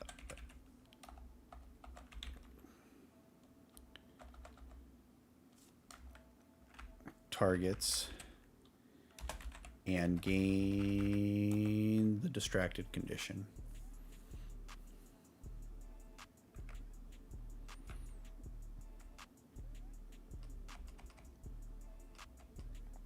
While distracted, the end.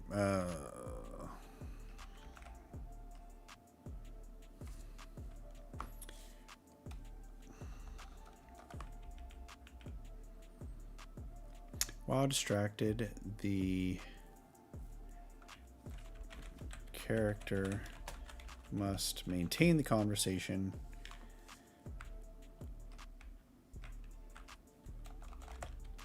and all targets must only pay attention to the character using the skill or any other character pulled in the conversation. This ability ends if there is a 10-second break in the conversation, a target is attacked, or the skill user is attacked. The skill is only, nope, cutting that. A player should be as distractible as other things as well. Force people to engage in the role play. Even if it is like being angry and not taking part in the discussion, but standing there and listening roughly, that's perfectly acceptable. So I should change the name of this skill to the filibuster. But yeah. Okay. This skill allows a character to distract targets by talking with them. To use the skill, a character must begin a conversation. If the conversation is not escalated to violence, no attacks have been made, the character may call diplomacy while continuing to speak. Once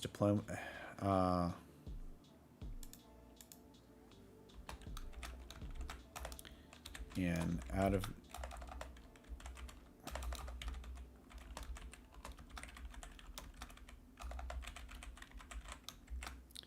while continuing to speak. I want it to be an out-of-game statement. It needs to be clearly defined while continuing to speak. Once diplomacy is stated, all characters involved in the conversation are considered the targets and gain the distracted condition. While distracted, the character must maintain the conversation.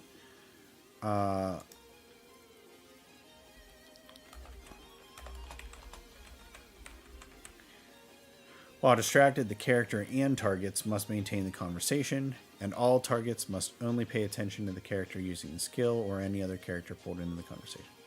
Just put out books and knowledge items to be found in-game in advance. Diplomacy stuff as written by... Yeah. I definitely want to make a special item. We could totally put out a book that is named that, and it reduces the cost, the ST cost of diplomacy by 1 point. I'm totally down. Okay. Nope, I think that wording is acceptable for now. Onward to Flesh Wound.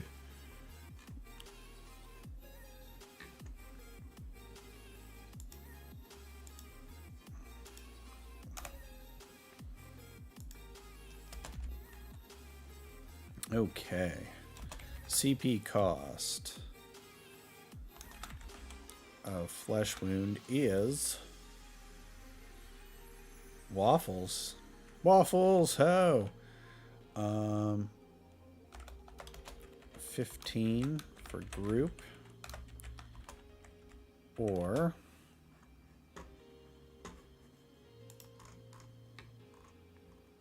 because I think only these two have it, or 12 Hofflin. ST cost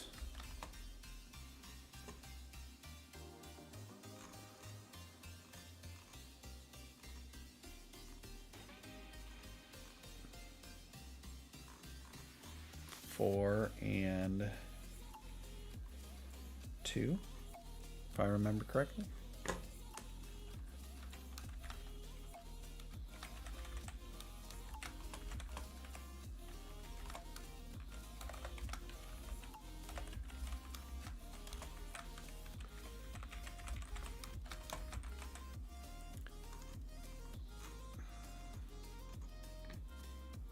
Okay.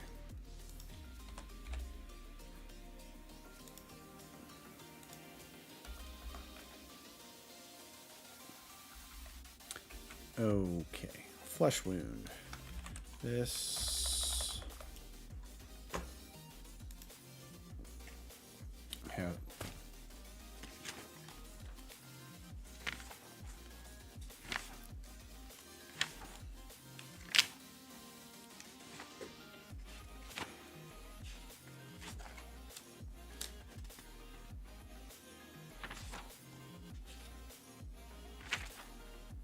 I have so many notes.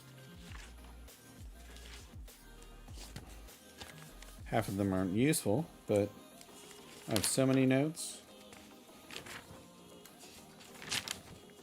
That's all the spells.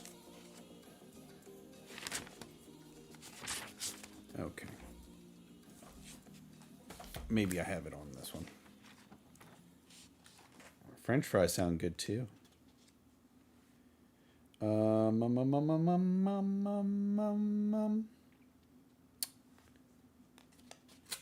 Playtest.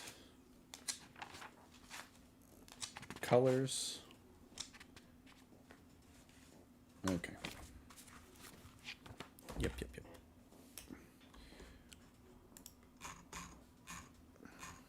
How's it going, Larry?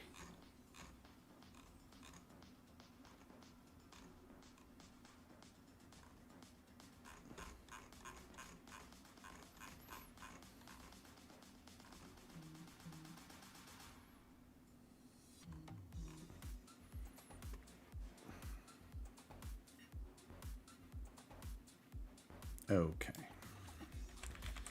This skill allows a character to sausages.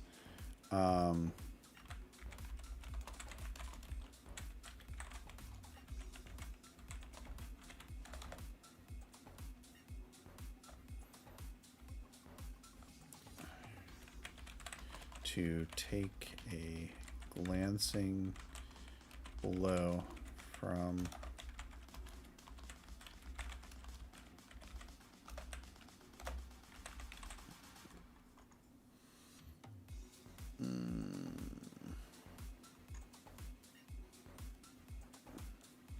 how do I have it worded in here?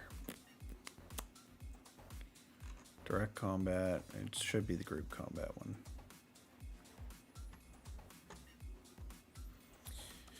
This skill allows a character to reduce the damage of a weapon attack to 1 point and avoid any conditions linked to the attack.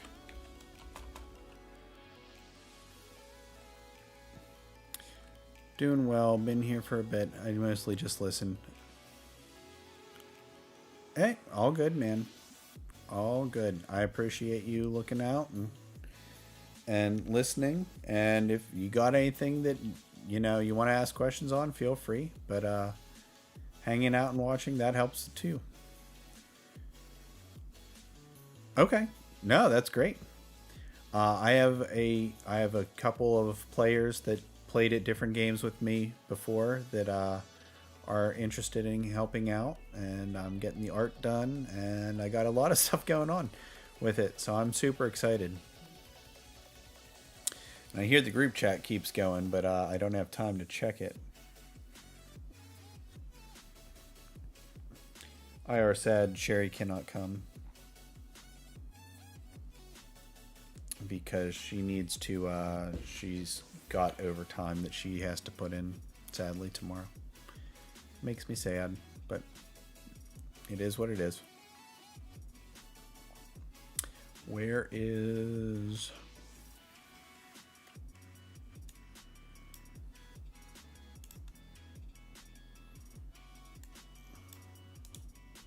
Copy. Oh, okay.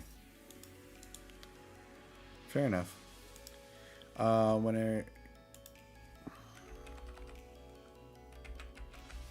When a character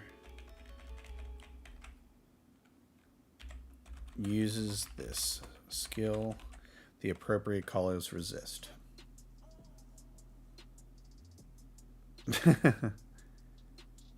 Okay.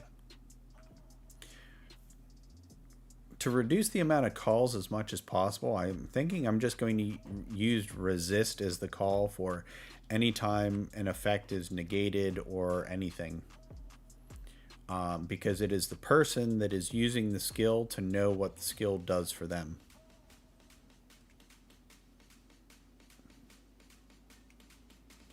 Oh, I mean, that's great. I very much appreciate it. I was going to hit them up, but I also didn't want to seem like that desperate, LARP writer that's like, hey, pay attention to my game. It's going to be a thing, until it actually was a thing. But I appreciate you going and talking with people about it. I really do. Okay. But Gil, do you kind of agree with that thought process of, resist being the blanket call, because then you know that something has happened that has reduced whatever you're doing to that person, but you don't know exactly what. So like parry would be resist, but flesh wound would also be resist because you don't exactly know what.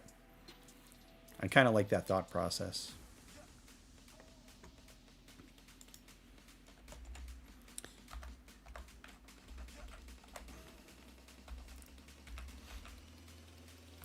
But yeah, anyone and everyone is more than welcome to take part.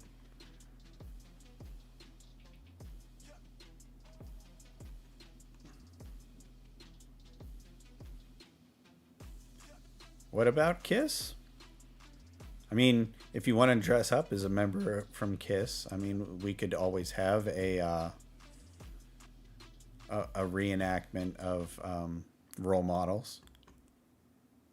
I would like it to be a little more serious than that, but I'm okay with it. I do love that movie. Gathering, I don't think I have yet on the list. So, Gathering it is.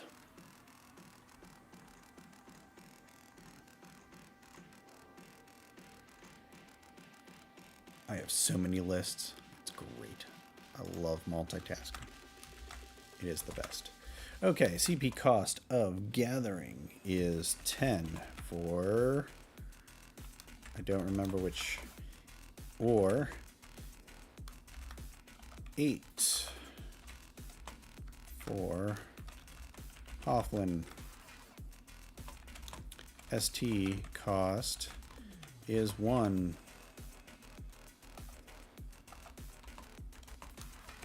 Restrictions, none.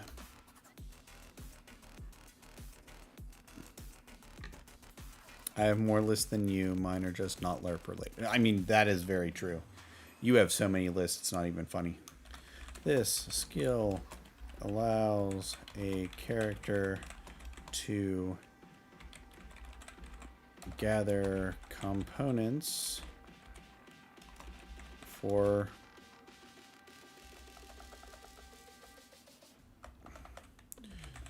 to spend time now. Cut and dry. To gather components for one of the 3 main crafting skills.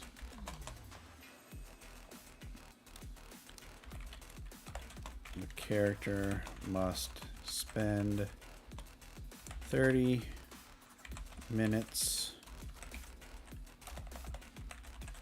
role-playing, gathering these components however they wish. Examples include, but are not limited to, farming, mining, logging, what else?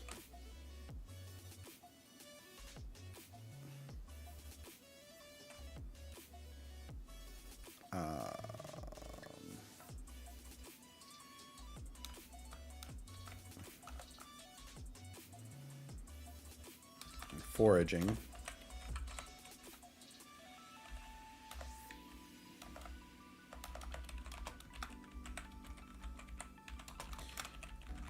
Additionally,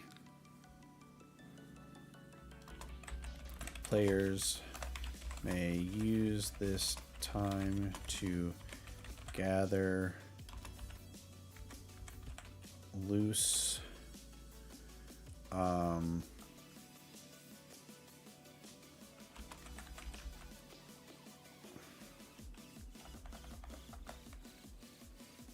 loose darts,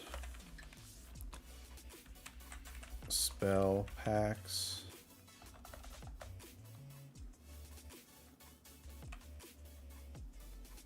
spell ammo,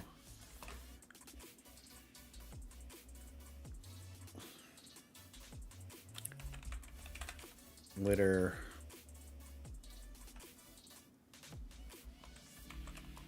and lost items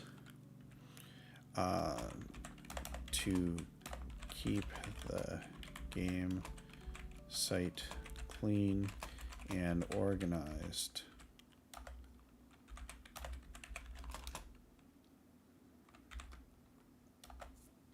Comma. Why do I always forget the comma after additionally?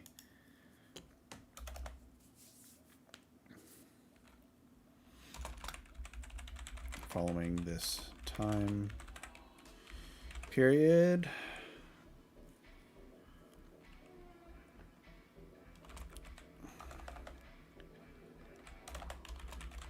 The character will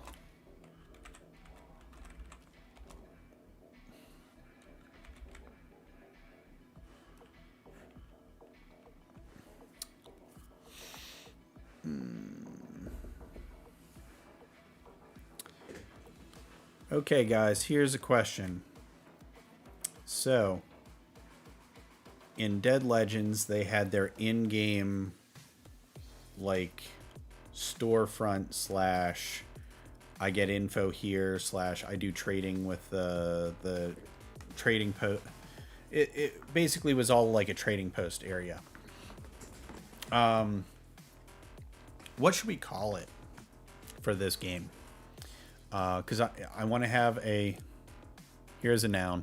Thanks for giving me a noun.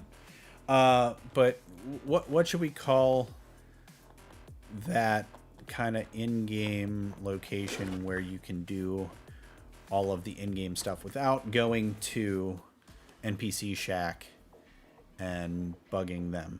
Because I already have the system, like the dice rolling and all that other kind of stuff, and most of it's going to be organized by the player, not necessarily be facilitated by the person there.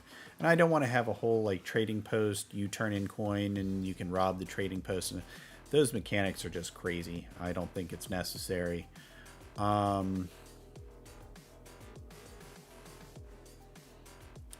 Guild post.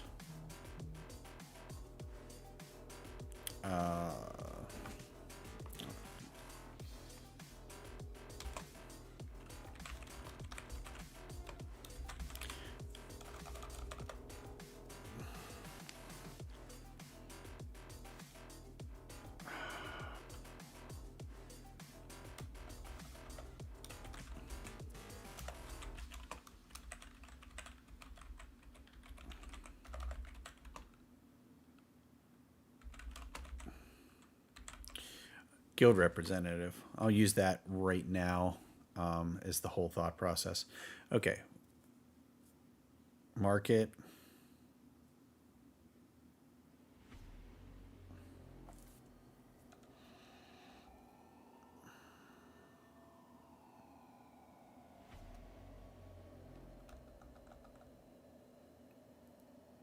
Market's good.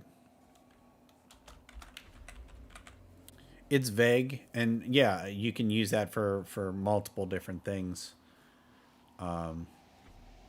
Okay, I like that for now.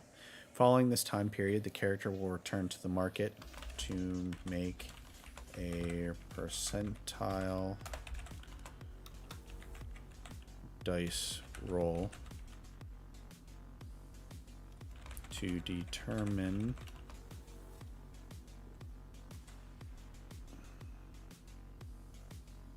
Tedwardium. I'm not gonna lie. I was thinking of making one of the towns be that town, because it would be fun to RP as Tedwardo for a bit.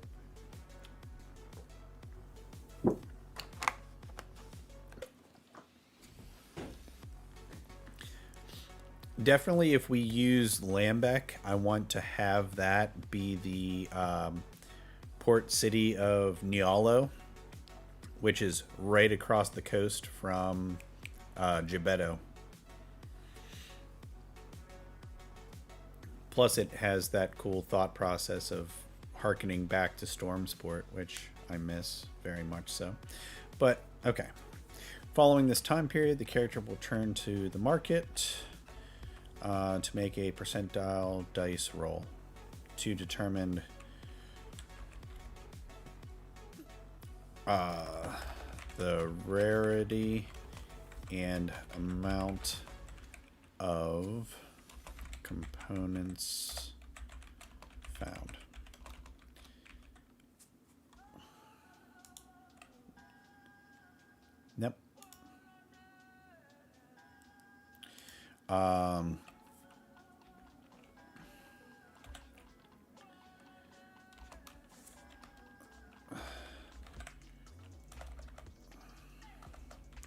This list varies.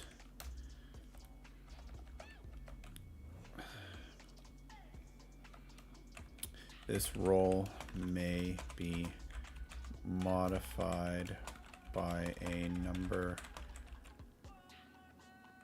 of factors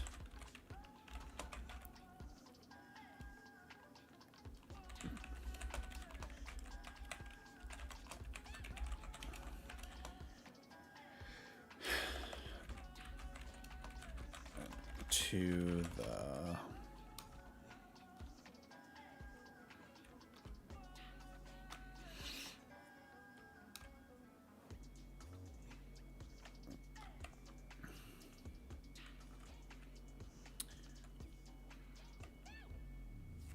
okay.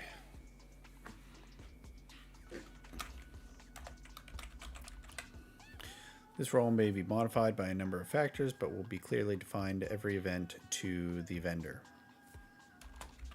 prior to the dice roll.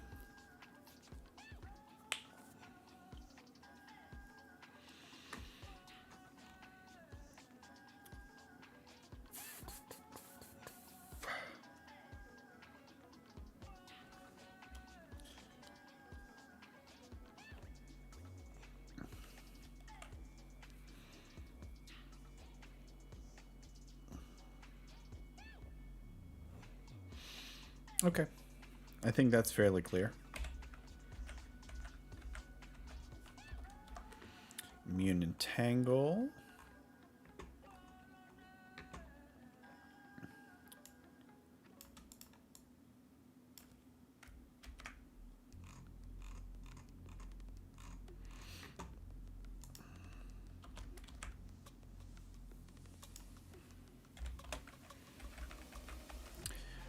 Okay, cost 15, ST none, restriction, Hofflin.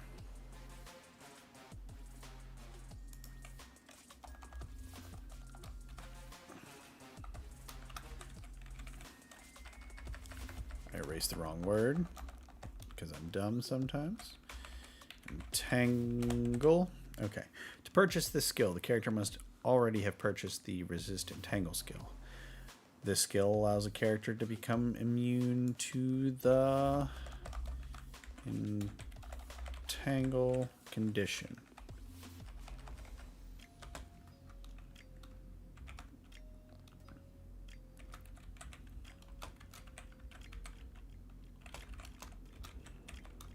Put all three in parentheses just in case anybody was wondering if it was just one part or not. When a character is dealt this condition, the appropriate call is resist. Remove poison.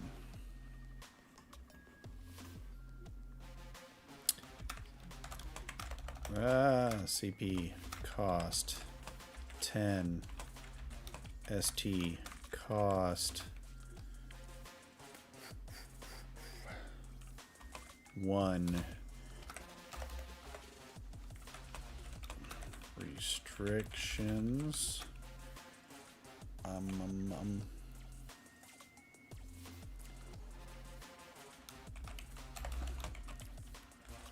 Hofflin lineage.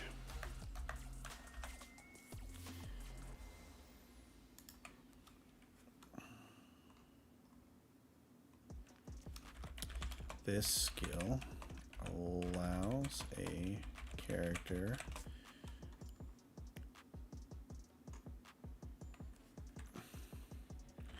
to remove a poison condition from a character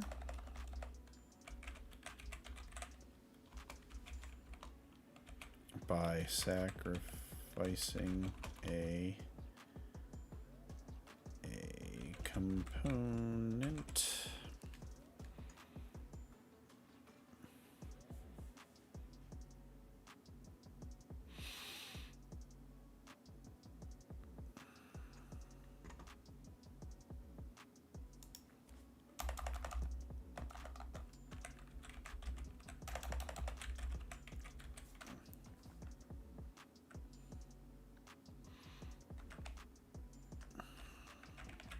Don't want to call them components.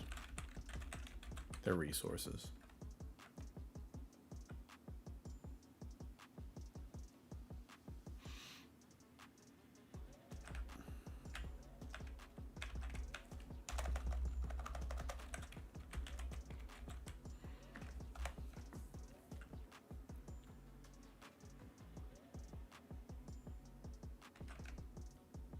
There should not be a comma there.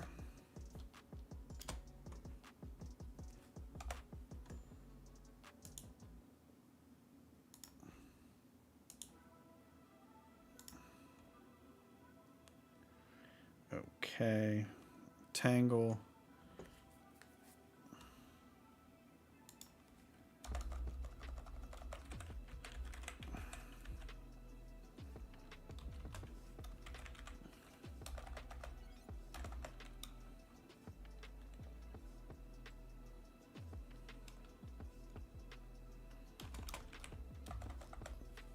This skill allows a character to remove a poison condition from a character by sacrificing a resource. What is...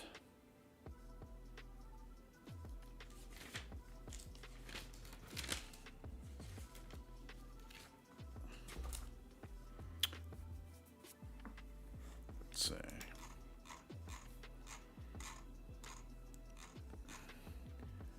I have something in here for that.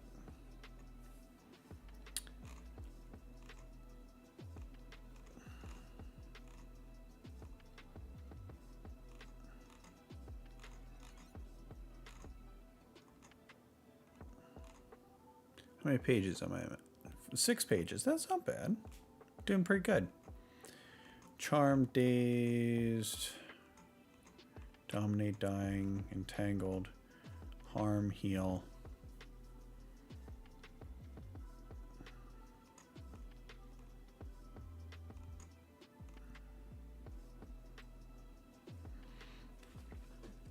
What did I have? Okay.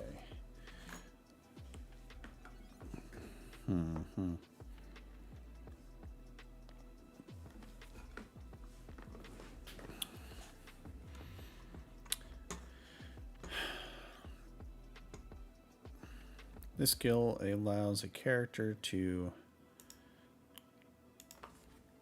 spend 1 minute of roleplay to remove a poison condition from a character by sacrificing a resource.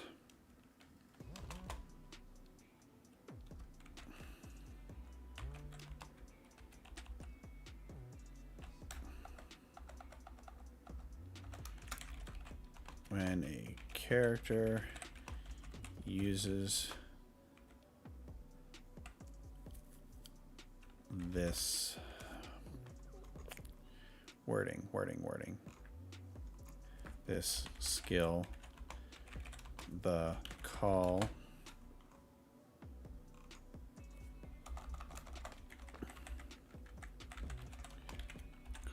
is rid poison or remove.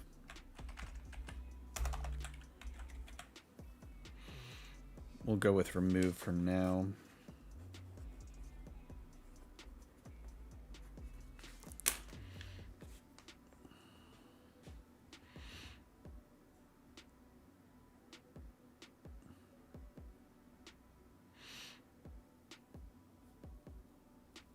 Okay. I want to have set terms for things. So heal is healing damage, harm is causing damage, elemental types are elemental types.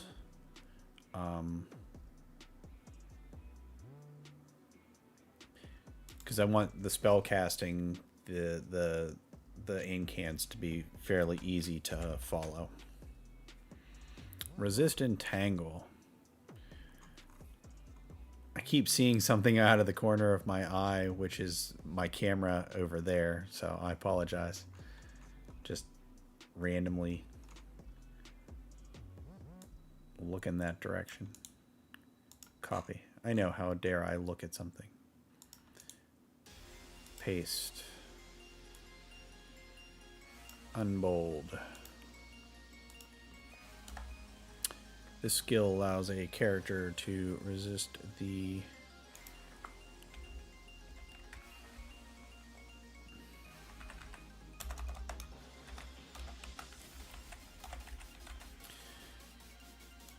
entangle condition once per ST usage. When a character is dealt this condition, the appropriate call is resist. Stamina +2. Let's go up and steal body +2. Copy. And paste. Should have grabbed the other part too.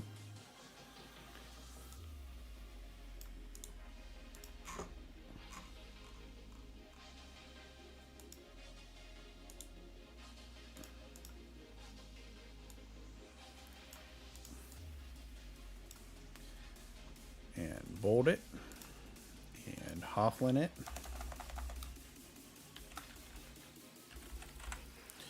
This skill is instantly purchased for characters using the Hofflin lineage. This skill grants the character 2 ST to their maximum. See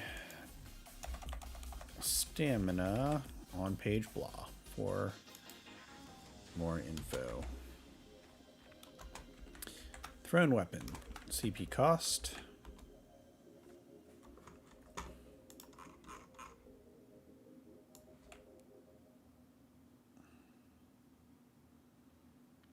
It's 1 for Hofflin, so it is. I think Vocelli uses the same amount of dough for a colossal as they do a large. They just thin it out. Well, that's not right. Between that and them stealing money from you for all of the, you know, taking things off of a specialty pizza but not paying you back for it. That's just outrageous. How dare they? CP cost 2. Direct.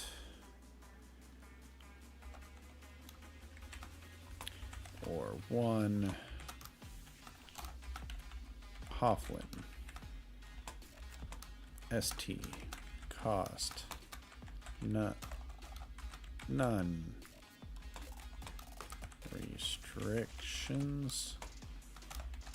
None. Okay, so thrown weapon. Oh.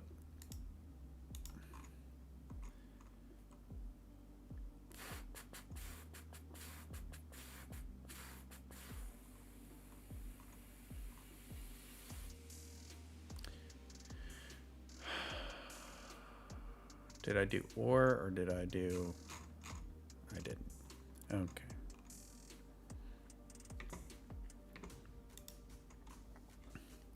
Let's do a.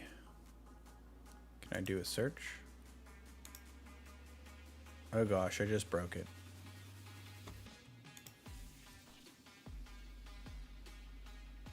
I broke it. There it is. I fixed it. Oh, okay, there's search. That's cool. That's cool. Diplomacy. I forgot to add those. So,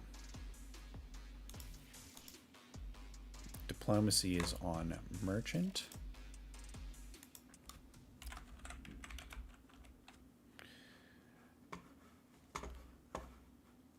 Where's my cursor? And Thievery and Hofflin.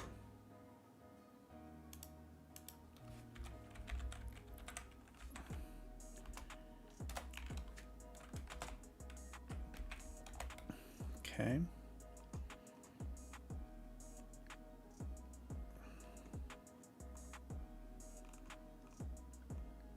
Dang it, now you got me wanting pizza. And I know we just had pizza, but I'm wanting pizza.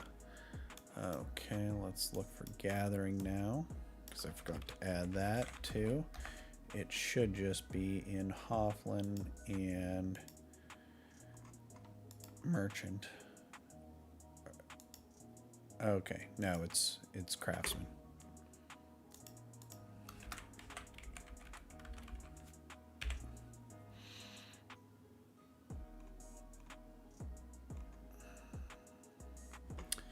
And now the big one, Thrown Weapon, is on a lot of lists.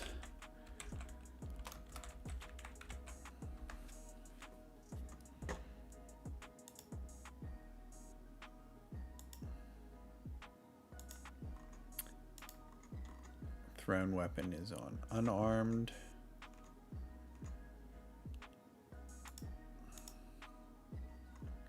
Which is weird. Group. Direct.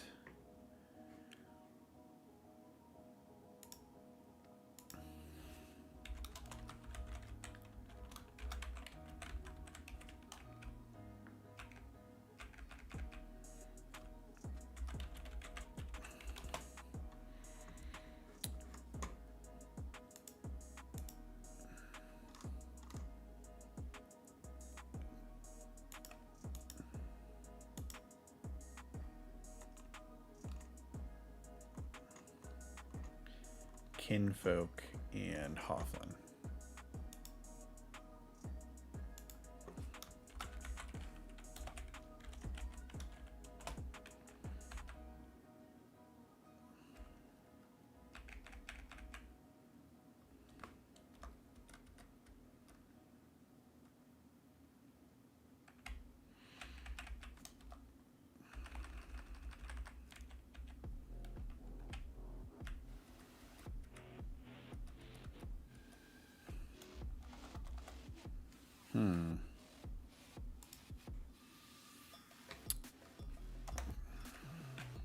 I'll just do it, the tab to there.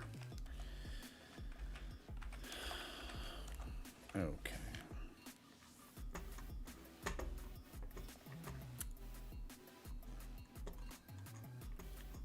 See, that's what my editors will do. They'll fix my problems like that.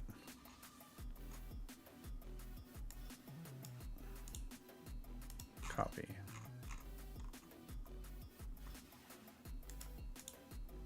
Paste.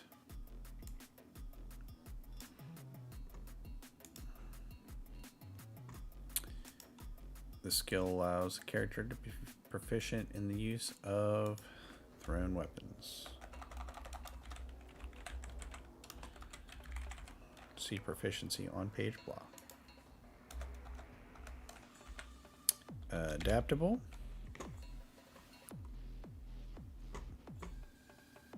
I think I'm on to human stuff now. Yep.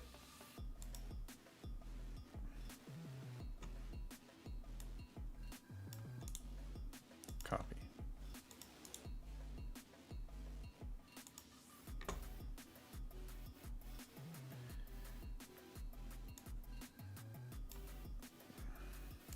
Cut the bold.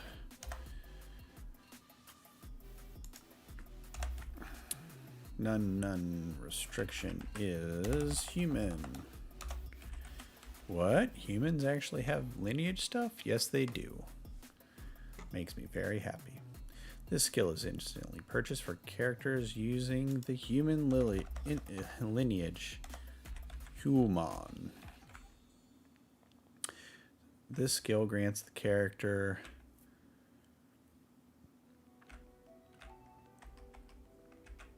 to body, to energy, or 2 ST to their maximum total.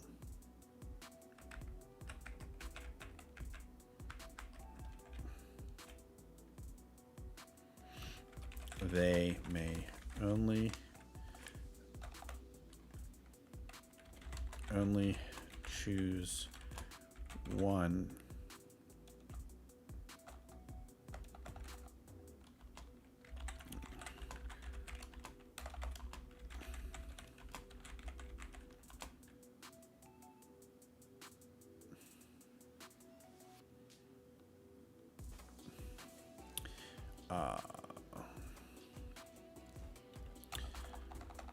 must choose and document which points they are choosing prior to game start. This choice may not be changed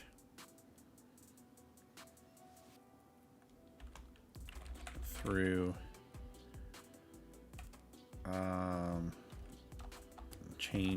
changed once chosen, once documented.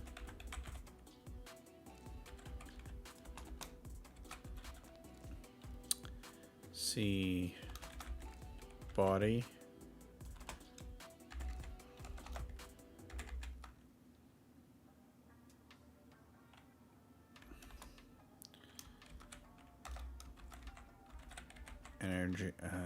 Energy,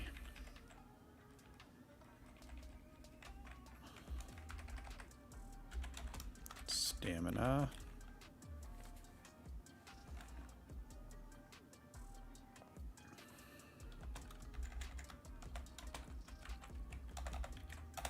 and spell casting for more information.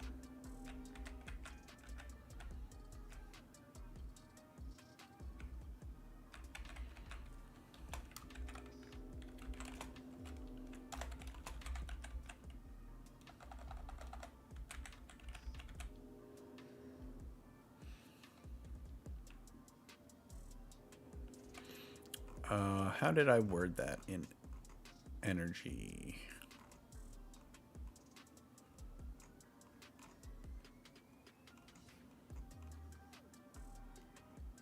Innate energy.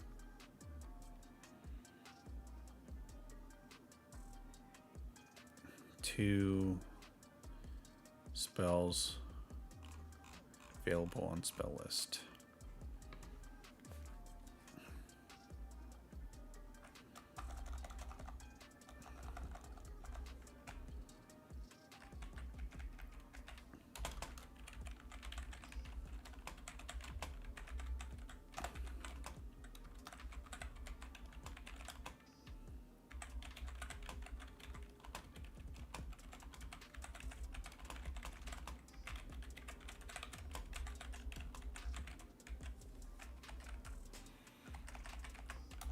These choices may not be changed once documented. Good. Done. Firearms. CP cost 10. ST cost none. Restrictions. Human lineage.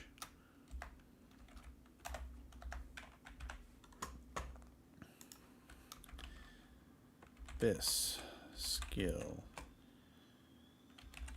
allows a character to be proficient in the use of firearms.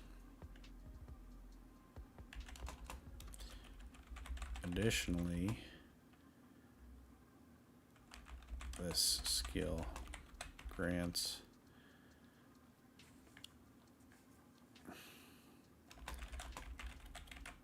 the character the knowledge and ability to craft a single shot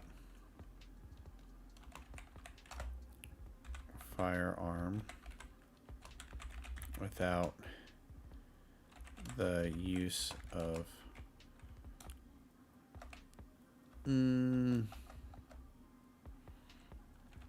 without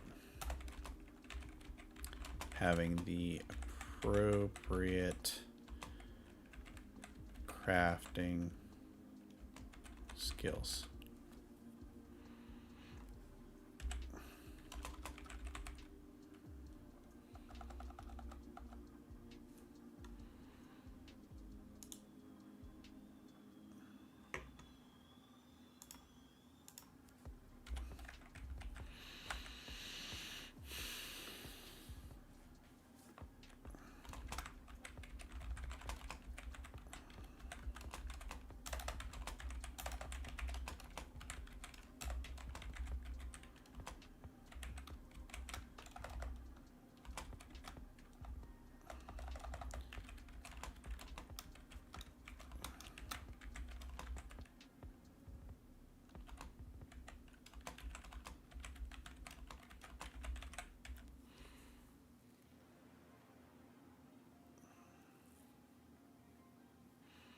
Crafting a firearm in such a way has an ST cost of 5 and takes 1 hour. Yeah, I think that's fair. Currently.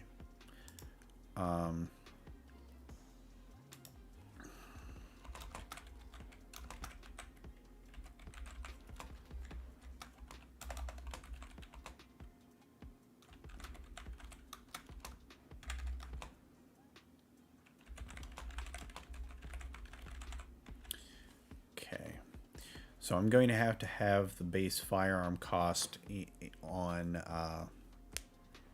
in the rulebook itself if I'm going to have a skill that gives the ability to do so. I think that makes sense. Know a guy. I love this skill. CP cost 12. ST cost 2. Restrictions none. Let's do a good old search.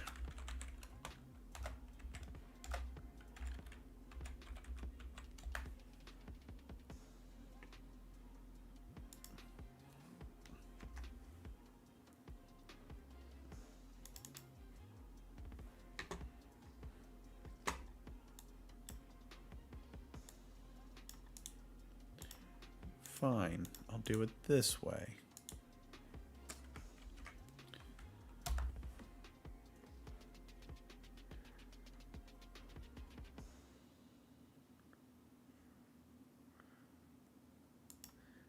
There should be more than one.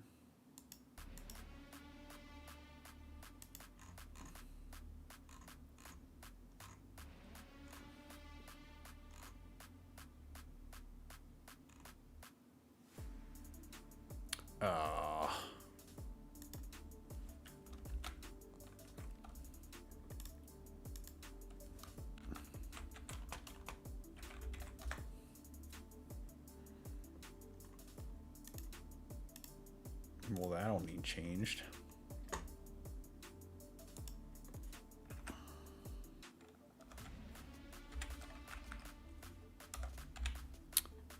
Okay, so that is merchant. 15 merchant. 12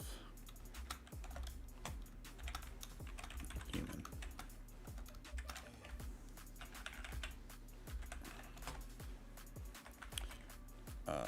And Noah guy is 4.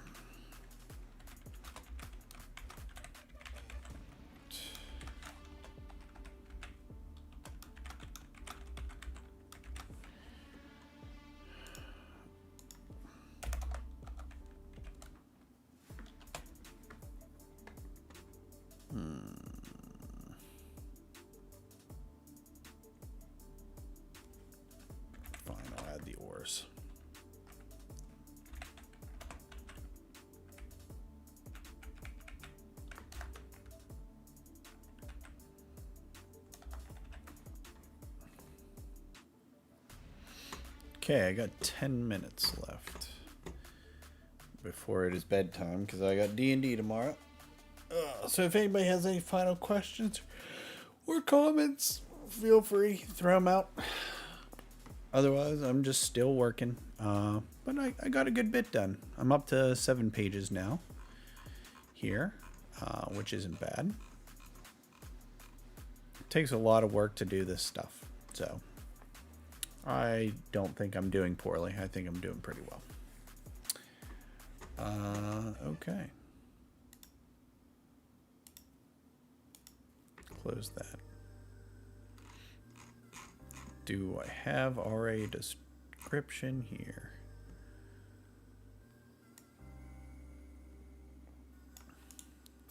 Copy. And paste. And unbold.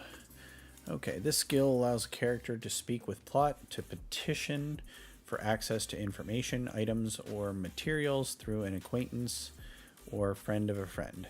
Use of this skill is plot controlled and may require additional actions in game, such as doing work for the acquaintance, paying for the petitioned item, or possibly no luck whatsoever. Having knowledge of actual NPCs within the game world may allow the character a better chance for their petition to be successful.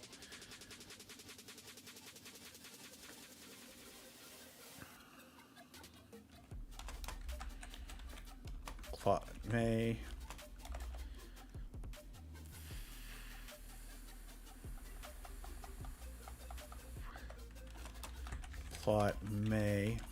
at its discretion refund the character's ST for use of this skill whenever it is deemed unsuccessful. Don't want to be a jerk to people if for some reason we're behind on time, we're trying to get things done. We want people to not feel like they were totally screwed, so don't want to take away their stamina whenever we don't need to.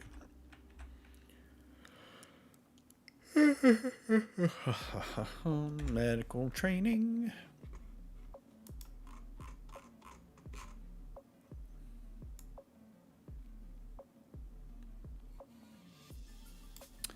Medical training. CP cost 10 for academic or 8 human. ST cost. Medical training is 1. Restrictions, none.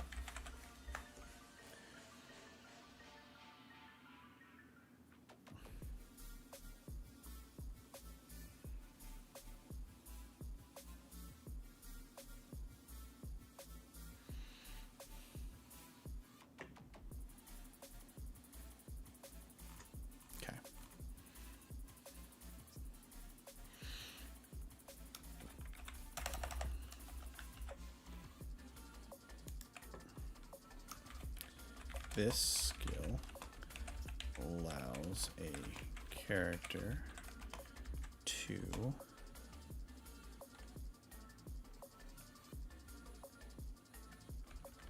stabilize a dying character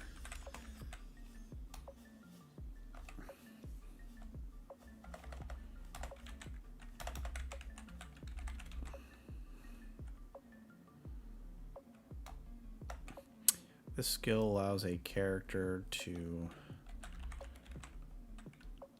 roleplay healing or stabilizing a character.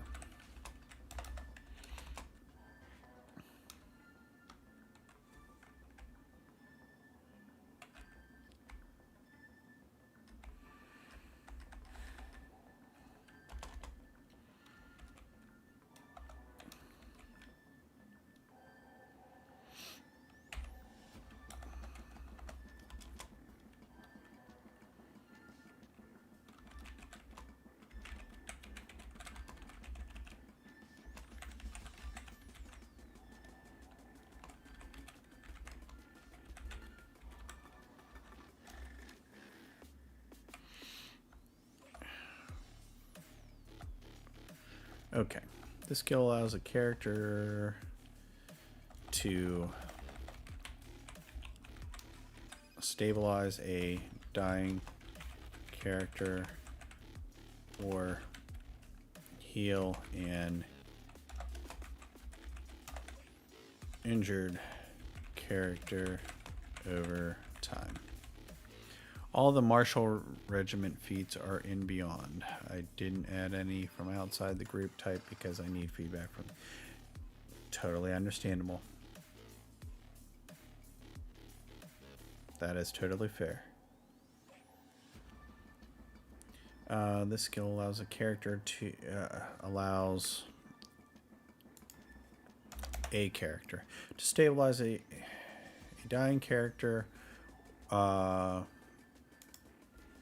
slash creature or heal an injured character slash creature over time.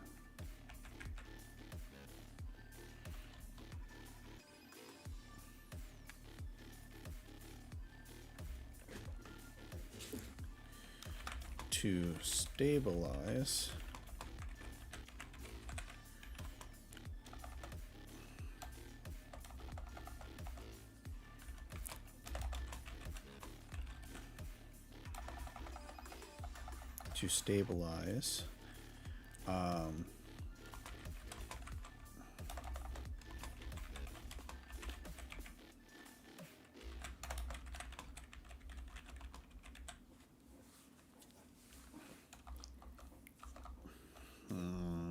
wording.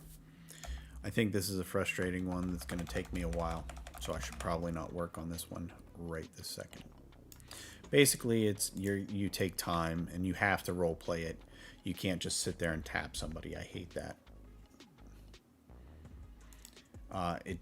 We aren't strictly looking at Western medicine because at DL there were multiple ways that people use medicine, like chakra points and things of that nature. As long as it's role played in a super cool way, whether it's bandages, pretend sewing, popping shoulders back into place, things of that nature. I want it to feel realistic.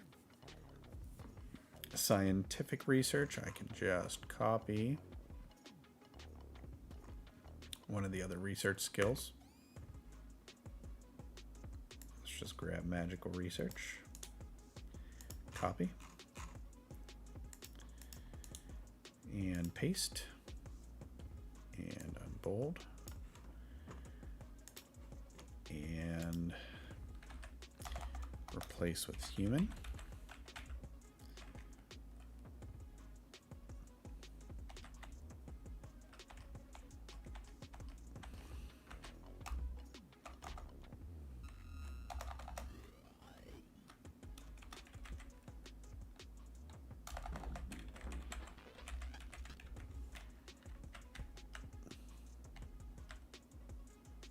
Okay. Done. Weapon of choice.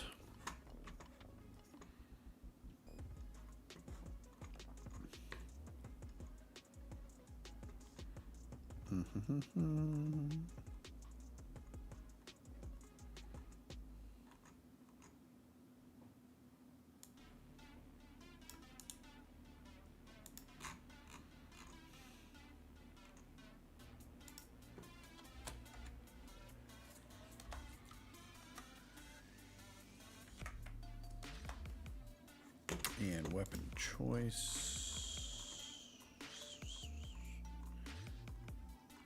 Where are you?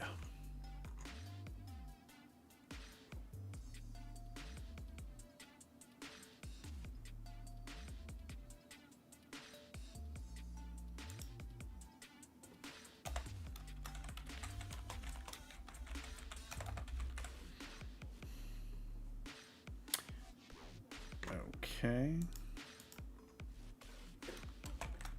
CP cost of 3. st cost none restrictions human lineage.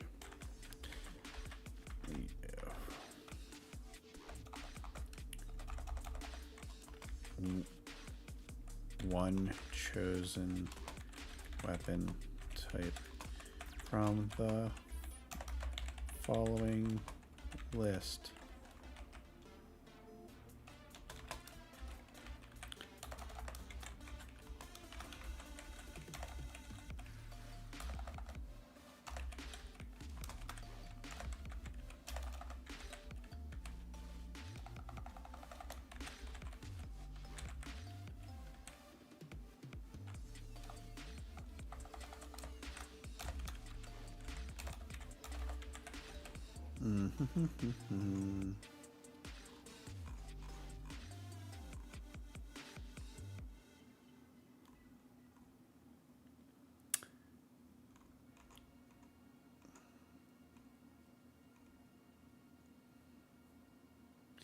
Gonna take long swords out because it's I'm not having a differentiation between long swords and short swords, so.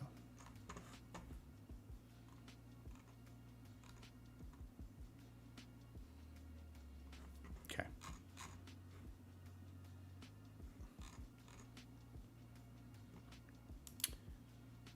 Well, folks, I think I'm going to cut it here. It is midnight, aka sleep time. Thank you very much for hanging out. I got a good amount of work done today, so I'm gonna go ahead and save this just in case. Don't need to ruin all that hard work for nothing. I have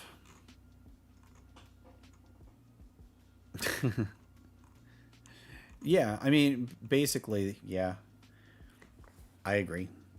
I basically have three more pages worth of stuff to go through.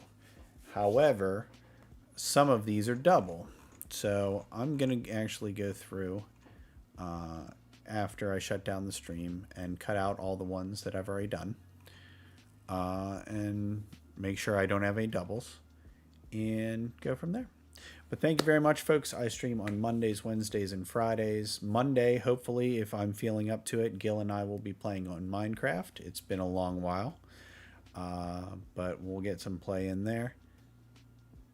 That is very true, Gil. That is very true. Don't need to talk about compensation.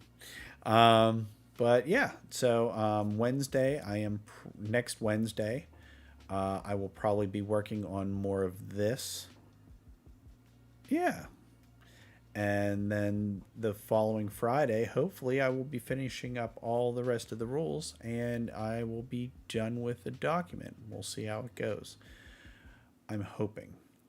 But this was kind of long, so if I don't get some work on it through the rest of the week, it might take a little bit longer than I was thinking. But that's fine. I understand. Have to balance out time. So thank you very much for hanging out. I truly appreciate it. I'm not going to save that document.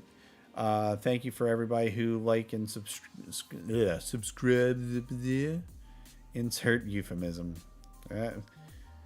Gil, that's you 90% of the time. But we're going to head on out. Have a great night, folks. I will catch you later.